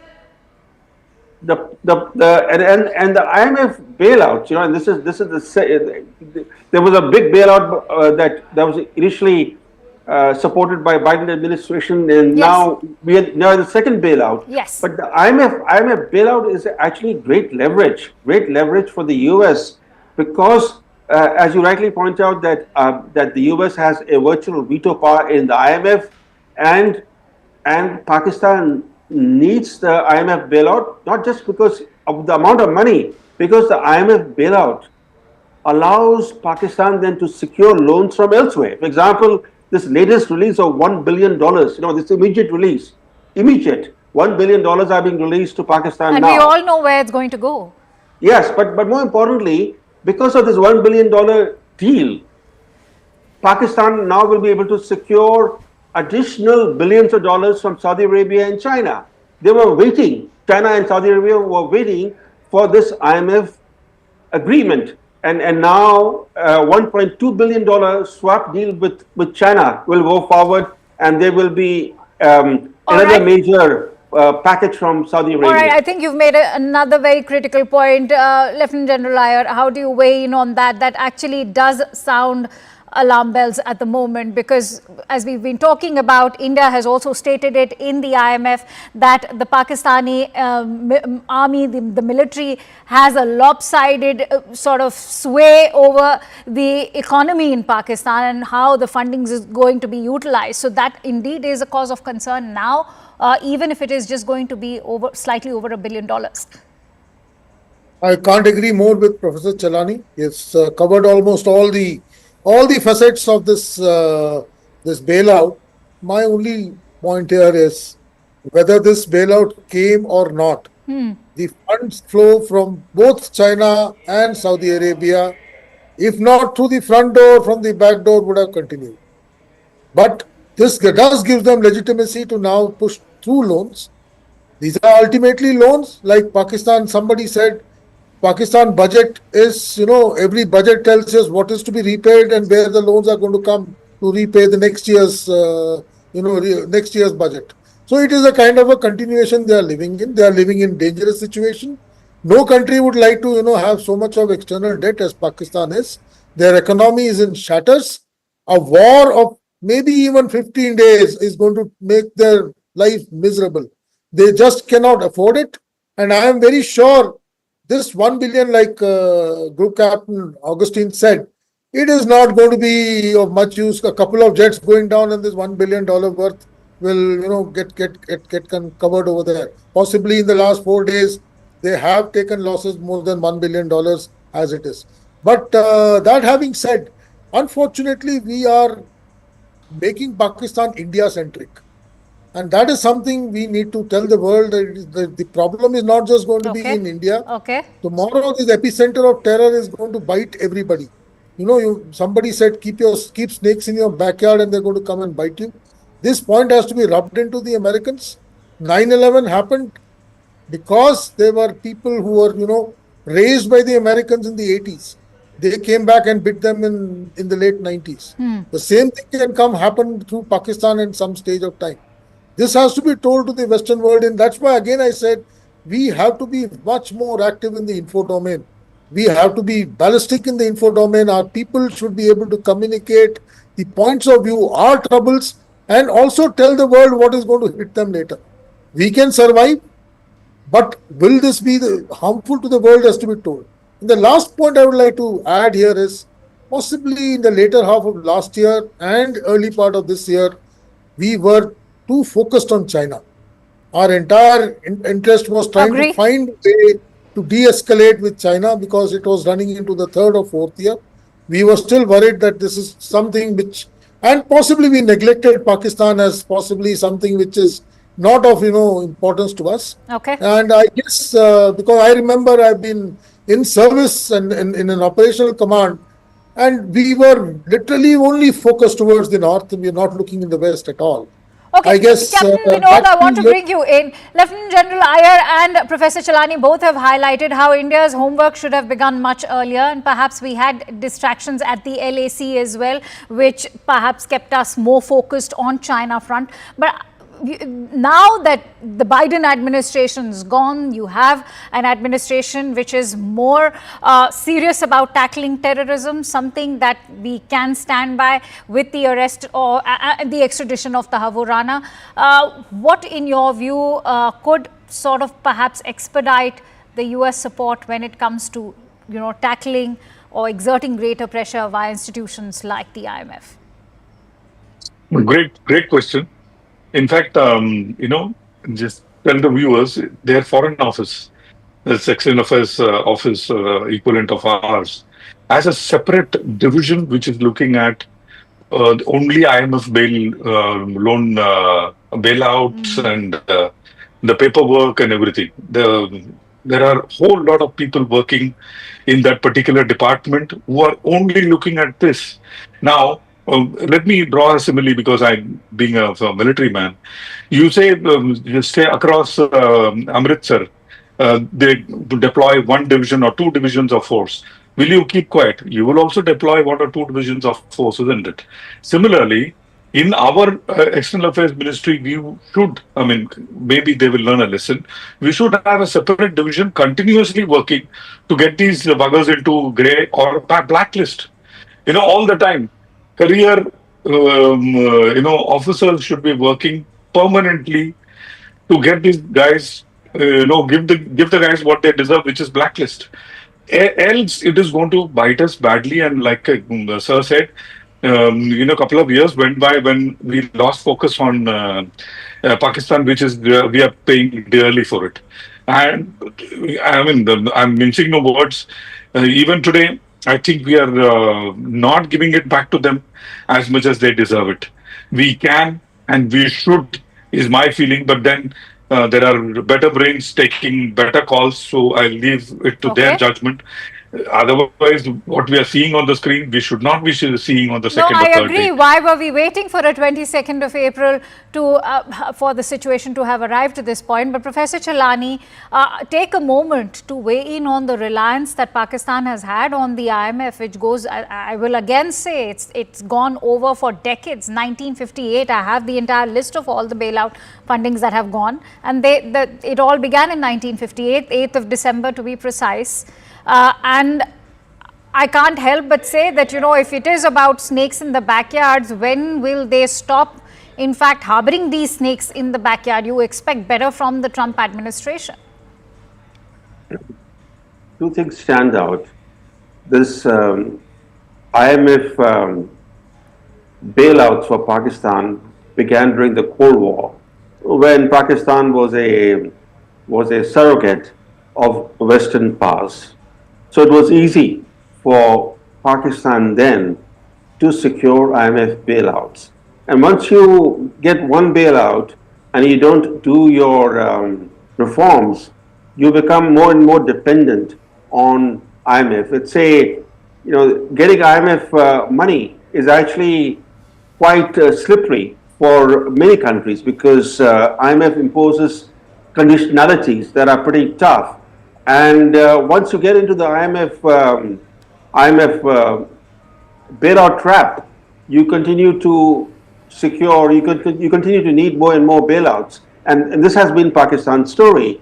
And the second is that over the decades now, since the first coup in Pakistan in the late 1950s, which actually coincided with the first IMF bailout, Pakistan has been ruled formally or informally by the military continuously now.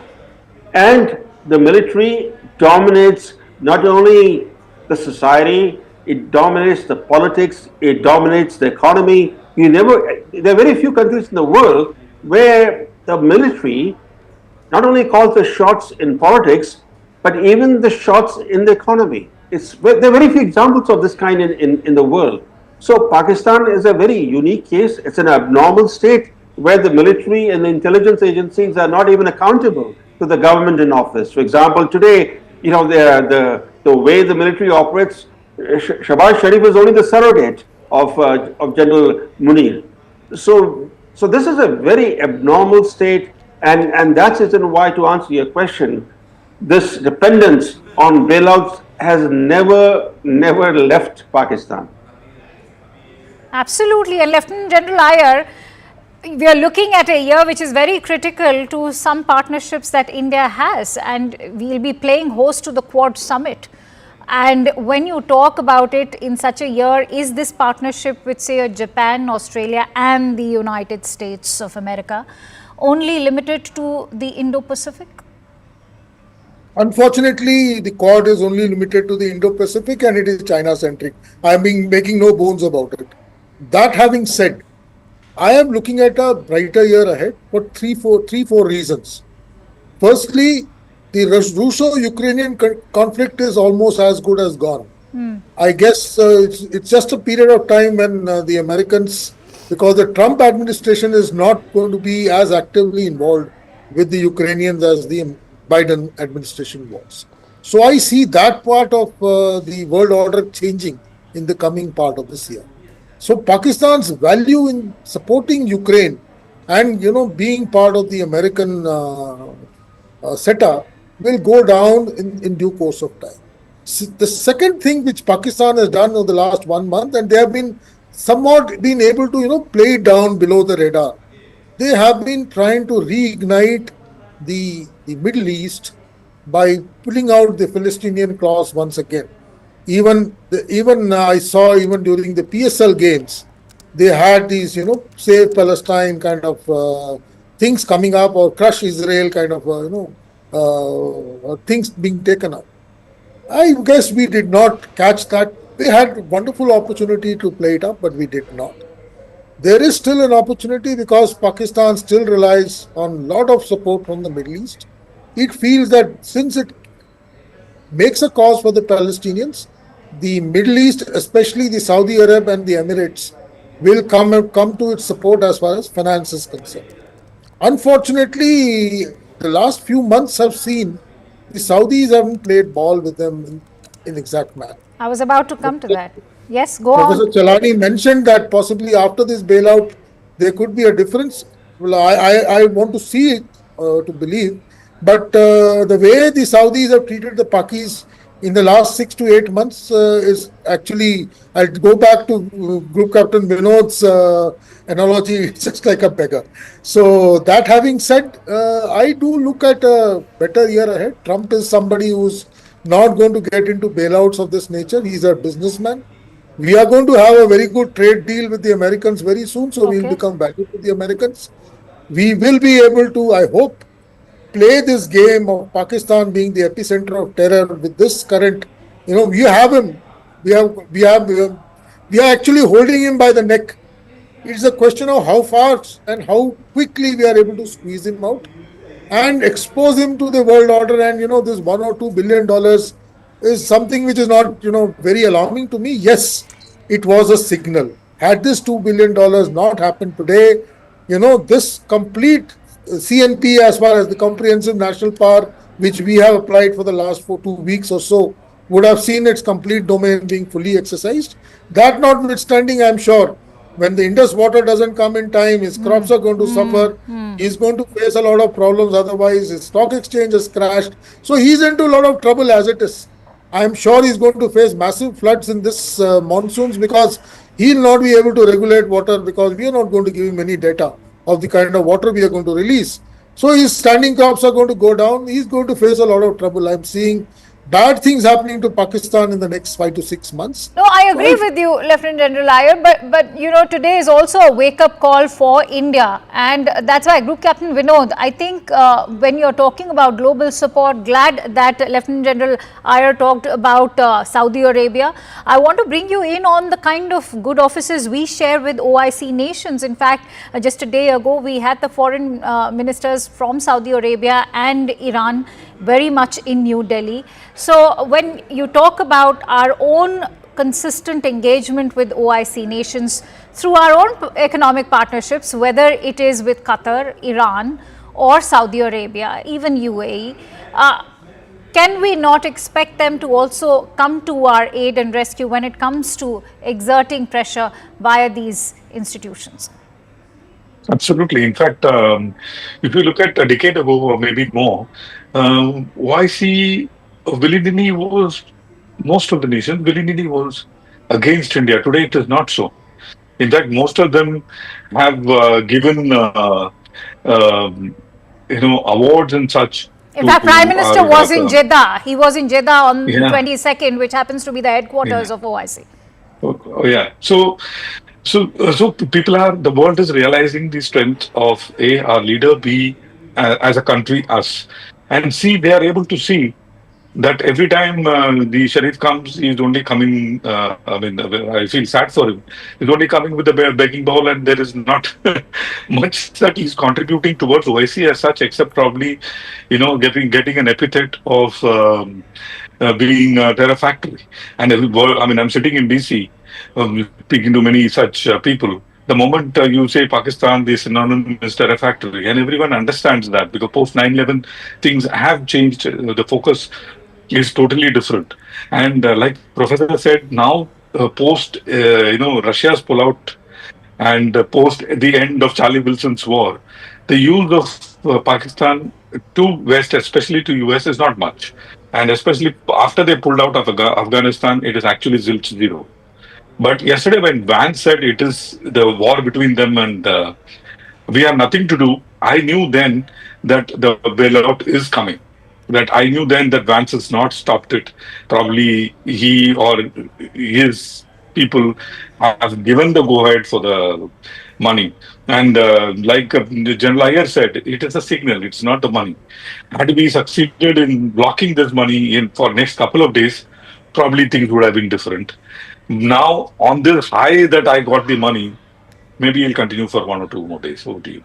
So, despite the austerity, inequality, poverty and the debt, Professor Chalani, they continue to fund terrorism. So, where have been the failings, if I were to say? I know if we were to begin from our own home with India, you've always maintained how we've lacked a strategy or a policy, a consistent policy towards Pakistan and terrorism sponsored by Pakistan. So, where have the failings been, especially from our end? If you look at successive governments in India, you've never had a consistent Pakistan policy or a consistent China policy. Every prime minister who takes office seeks to reinvent the foreign policy wheel. I'll give you some examples. Vajpayee, he came to office, he took a bus to Lahore, he thought he could befriend Pakistan.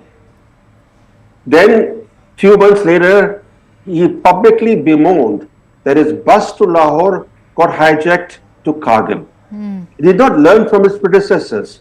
He thought he could actually do what his predecessors had failed to do. Then he tried his luck with China. Again, he tripped. But that did not discourage him. In his last year in office, he again sought to befriend Pakistan. Then came Manmohan Singh. He made his peace overtures to Pakistan. And in return, he invited the horrific Mumbai massacre. And we did not even impose any cost on Pakistan for the Mumbai terrorist attacks. Then comes Modi. He lands in Lahore unannounced in late 2015. In December 2015, he thought that where Manmohan Singh had failed, where Vajpayee had failed, he could actually achieve friendship with Pakistan. And do you know what happened after he went to Lahore? The Pakistani military establishment was enraged that they thought that Modi was conspiring with Nawaz Sharif, the then Prime Minister. And so in response, they staged a series of major attacks in India, starting with Pathankot. And to investigate the Pathankot attack, we invited the ISI to come and join the investigations into the attack that the ISI had staged. So you can look at this just recent history, how successive prime ministers have not had a consistent Pakistan policy, and if I could even describe how they have not even attempted to have a consistent China policy. So to a large extent, the problems that we are facing with Pakistan and with China, to some extent, they are because of our own failures. I think that's a very valid point. Lieutenant General Iyer, in January this year, in fact, to be precise, we were learning of these long-range ballistic missiles being prepared by Pakistan. That also led to sanctions being imposed by the United States. But how far did that go to curb Pakistan is what one is left wondering right now. Because remember, when the war began in Ukraine, Russia was sanctioned massively. Their assets were frozen, and that also went to an economic level. We've not seen the same happen in case of Pakistan. Because Russia is, endowed with a lot of resources. When Russia was sanctioned, there was a feeling that Russian oil and gas will not get sold in the world, and Russia of course, will be. They didn't get impacted. So they managed to work around the system, and Russia was much stronger a nation than Pakistan. We can't compare sanctions on Pakistan with sanctions on Russia. That is one. Secondly, I don't No, think but the sanctions. they actually gunned for Russia, which I don't see happening for Pakistan when it's a Because, fact that like- they are harboring terrorism. Because, like Group Captain Vinod said, Pakistan is not anti-West. You must understand that. Till the time the West feels threatened by Pakistan, they will not go the whole hog. They'll make noises, all right. They'll say, we'll sanction you, we'll cancel your loans, we'll put you on the grey list. In my mind, Pakistan should have been in the blacklist 2 years ago. Pakistan should have been in the blacklist way back in 2011 when Osama bin Laden was found within 10 kilometers of the Pakistan military academy. There was no reason, and it was not that Americans found him one day. They knew about it for more than a year and a half before they actually went in and got him out. So it is something which we have to possibly make a little more noise. We have to not neglect our Western adversary, saying that he doesn't matter to us. Somehow, like I said, in the last 2 years, we became But part that's of the exactly what the US Vice President has said in his interview to one of the leading news channels in the United States. That we are not going to get involved in anybody's war. So my larger point is, you started by asking, Quad. Quad is totally Indo-Pacific. No, that's true. That's true. No, I was saying that this is just the point behind asking that question was to actually say that this is just to actually use the analogy friends with benefits, because it suits you in the Indo-Pacific, which is why you've partnered with India over there, but it doesn't suit you when it comes to Pakistan. So we are not concerned about this particular conflict. So when I can put my example to it, my last 5 or 6 years in service was since the time, the Quad started shaping up, and suddenly we decided that our, adversary is only in the north.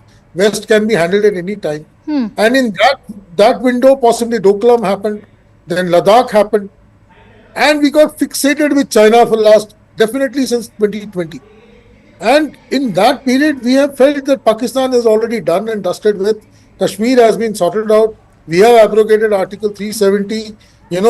Normalcy has come into Kashmir. Pakistan has been dried up. They don't have the money to finance terrorists. We have been able to knock off all the militants or terrorists in the valley. Everything is hunky-dory. In fact, last year we were, going gaga about the kind of, tricolors floating everywhere in Kashmir. We actually neglected Pakistan and his hold in some kind of such freak events inside Kashmir. And he's been able to, call the bluff and put us into a position that we are in today. I guess we need to ensure that all our, vulnerabilities are taken care of with equal amount of importance, and we can't just concentrate on one part of the world and be part of a world body just because the world feels that China is the next threat. I feel, yeah. I think you expanded it well. Group Captain Vinod, if you were to look at sanctions coming in from the United States, that's precisely the hypocrisy that I'm talking about. Whenever it comes to nuclear armament, that is a direct threat to the United States, but not terrorism. See, let me tell you something, very simple analogy so that the viewers understand. See, for maintaining a consistent policy towards Pakistan is extremely, extremely important. Let me give you an example from my own home. My great-great-grandfather was Nambudri. Before then he converted to Christianity. But before he did so, in our Bhagavati temple, he has written and gone, this is how the marriage, padati jo hai, he has written and gone. Now, everyone may disagree. But down the generation, we had to get married in that mandir, in the procedure that he had written and gone 500, 600 years ago.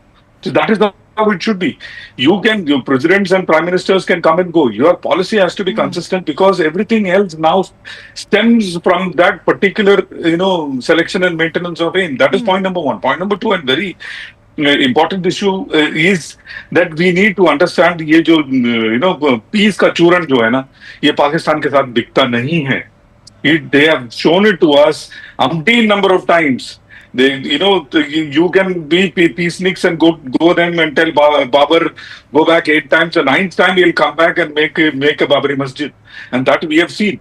And if we have not learned from that lesson, I think there is something seriously wrong in our psyche. We have to, change our thought process that the peace sneaks and peace ka churan does not work with Pakistan. Pakistan understand, Garhwali mein wife se Garhwal mein kahavat hai. थोड़ा मारे बहुत रोए बहुत मारे चुप तो इनको ना बहुत मार के चुप कराना पड़ेगा. That's the only way they will learn. There is no other way they will learn. Clearly, because the financial sort of investments are just a mirage for the global community, and that's why I think I just want to have closing thoughts now, and that's why, Lieutenant General Iyer, I want to ask you, what will end this cyclical nature to the IMF bailouts which we've seen happen for over 7 decades? Before that, I just want to add one thing to what Group Captain said. When Pakistan lost the 71 war, they never accepted that loss. They have been trying to find at least one small occasion when they can, redeem it. Unfortunately, whatever they tried, whether it was Zia or thereafter it was Musharraf or now this gentleman, they never forget it. It's something I equate it with India beating Pakistan in ICC cricket matches and always beating them in all wars that they have fought with us. They can never win. As far as the IMF bailout is concerned, I felt had this bailout not happened today, he would have had to off-ramp it in a day or two. He had no other choice but to get off the horse. At this state, he could not survive.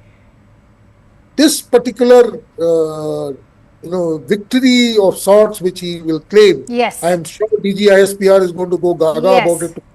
All his briefings will be talking about, how the world order does not see Pakistan as a terrorist state, that he's been able to get, vindicated by getting the bailout. And that's why I was highlighting that it's beyond just $1 billion, There are ramifications to it.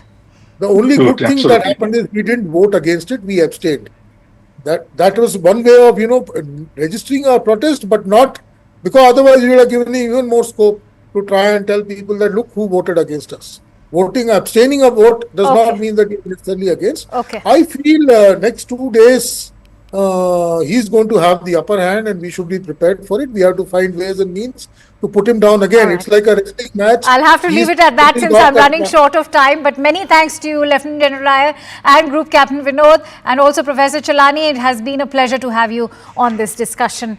And before I call it a wrap, CNN News 18's Zaka Jacob spoke to India's former envoy to Pakistan, Satish Chandra, on the internal turmoil inside Pakistan amid the escalating tensions at the border. Can Pakistan afford a war with India? Listen in. I'm now joined by former diplomat and former Deputy National Security Advisor, former High Commissioner, Mr. Satish Chandra. Ambassador Satish Chandra, thank you very much. You speak very rarely to television channels, so thank you very much for joining us here on CNN News 18. I just laid out the context of what has happened over the last 2 weeks and where we stand as of today. What is your best assessment of what the situation is right now, and more importantly, where do you see it moving over the next 24-48 hours? Good to be with you, Zaka, on your channel. It's a pleasure to interact with you. Well, actually, what's been happening is a repetition of the playbook over the decades. India has always been extremely restrained, to a fault often, in terms of retaliatory steps. I think all of us are very well aware that we have been targets of terrorist actions by Pakistan, and in most cases we have not retaliated, and I think that's been a fault and perhaps has encouraged Pakistan in the belief that they can literally get away with murder. So what has happened, I think there's been a change since with the Modi government in terms of the actions that it had taken in 2016 and 2019. First the surgical strikes and then Balakot. And this has gone a notch higher in terms of depth at which we have struck across Pakistan in retaliation for the Pahalgam attacks. And it's been nine camps which has been struck, both in some in POK and some in Pakistan, Punjab, the most notable being Muridke and Bahawalpur, where the terrorist camps were taken out. But as you mentioned ab initio, and as has been underlined by the government of India, that our action was, the kinetic action, was extremely restrained in terms of the fact that we did not hit the military, the Pakistan military, which many feel perhaps we should have, but we did not in the interest of being extremely restrained. We only went for the proven terrorist hideouts from which terrorists had been attacking India from time to time, and also during the Pahalgam incident. Now, the Pakistani reaction, as you indicated, rightly so, has been escalatory, openly, blatantly escalatory. And I do recall from the times when I was in Pakistan, and in fact it is documented, that then Air Marshal Ashgar Khan had said that all the wars with India by Pakistan were initiated by Pakistan. So let's be very clear, I am not surprised, because I have dealt with Pakistan for much of my life, that this is the standard playbook of Pakistan. They will escalate, they will lie, they will try and say that India is escalating, whereas the contrary is correct. Just like they keep saying that they are really had nothing to do with terror, and I think everyone knows the score on that, not only India but the rest of the world. So I don't need to say anything more on that score. But the escalation towards what end? Now, when India did the operation and it said, look, we're taking a non-escalatory step, and underlined, the army statement underlined, we're not targeting any military installations, we're not targeting civilians, I thought that was an exit option or an off-ramp for the Pakistani army. But by doing what they did last night, and clearly, as you said, it's an escalatory step, what are they trying to achieve? I think you must understand two things that are happening in terms of dynamics in Pakistan as I read it. Number one is that the army has lost face in terms of what happened because of our strikes, and they want to prove a point. The army is also very badly divided. In fact, the whole country is divided. So they are trying to somehow, in some way, establish that they are one up on India. That is the endeavor, and they are not going to succeed. And the second point, which is more intrinsic, and I am sorry to say that unfortunately many of us in India have failed to read Pakistan right. I mean, there is a whole army of people in India saying we must engage dialogue with Pakistan. Yes, that's correct, if Pakistan were a normal country. And again, I will merely relate a conversation or some conversations that I had during my stint in Pakistan as High Commissioner in the 90s. And when I spoke to some people whom I knew rather well within the system, and I said, look, by creating these terror camps, you are actually going to end up hurting yourselves. And in fact, Hillary Clinton also said later on, much later on, something to similar effect. Well, what was the reaction I got? And that's what made me absolutely very, very pessimistic about the future of our relationship. The response was, we don't care as long as it hurts India. So that's the game that they are playing. But, you know, clearly they are not going to, in quotes, win this. Because what we have seen in the last 3-4 days is that they are getting and continuing to get a lot of egg on their face. And if I may go off script a little bit from your query, I think that this could be very easily sorted out if the international community appropriately pressurize Pakistan. You know, they are going around the world with a begging bowl. Correct. And if assistance was stopped, this Pakistani foolishness would also stop. It would be temporary because this is the use of terror against India is a default option as far as Pakistan is concerned. And Zaka, I'll be prepared to discuss with you on a much longer show as to what really we should be doing over long term with Pakistan. I just want you, since you mentioned international community and the leverage that the international community has on Pakistan, tonight there is the IMF meeting which will decide whether Pakistan gets a tranche of, I think, about a little over $1 billion from the IMF. That is straight up leverage. Why is the international community not saying that, look, we're not going to give you this money until you correct your behavior? You are absolutely right. If this is the 25th time, I believe, that Pakistan has gone to the IMF for bailout. They are living from barely hand to mouth. And it's not only the IMF. It is our friends in the Middle East as well, the Saudis, UAE, and you name it, I'm not going to talk to the Chinese because they have another ball game at play. But the rest of the world, yes. If they were to tell Pakistan, you continue this and you're not going to get $1 more, you'll see this stopping. And but this is the reality with the international community. That's how they are playing it. It's unfortunate, but this is a reality. And I have always believed that at the end of the day, it is up to India which will have to sort this out with Pakistan itself. Yes, we should do what we are doing. I know we are also going to be, because we are prominent members in the IMF and the World Bank and so on, and in the international community, and our weight is much, much greater than what it was at the time when I was in Pakistan in the 90s. And so we will have a say, and we must have a say. But I may also add something which people may not have paid so much attention to, which is what I have long advocated, that actually, at the end of the day, we have used our Brahmastra, which is keeping the Indus Waters Treaty in abeyance. This is something which I have been advocating in somewhat similar form over 2 decades plus.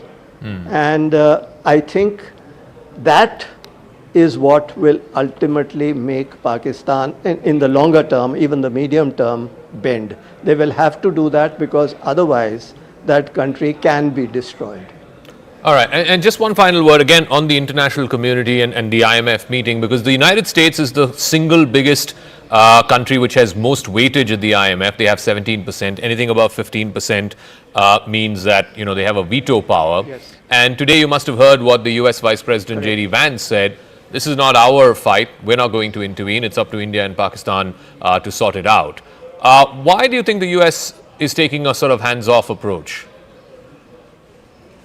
Well, frankly, I didn't see that statement, but what you say, you can interpret it in many ways, which means that we are not going to intervene either against you. And in the past, pressures have been brought on India as well.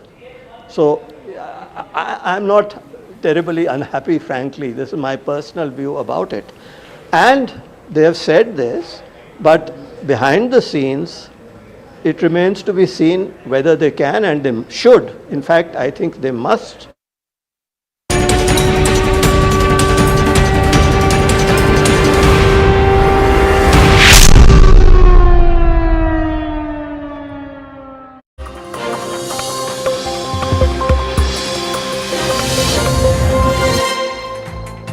Good evening, you're watching Brass Tacks. I'm Zaka Jacob. India managed to thwart up to 400 drones that were fired from Pakistan, which targeted about 36 Indian cities from Srinagar and Jammu in the north all the way to Kutch in Gujarat in the west. Today, the Indian government named some of these drones and said that they were of Turkish origin, made by Turkey. Clearly, India is putting not just Pakistan but also Turkey on notice. And that's not all. India has also revealed how Pakistan had taken the cover of civilian air traffic to launch its drone swarms last night. In fact, at the press conference jointly addressed by MEA and MOD officials, it was revealed that there was one flight from Daman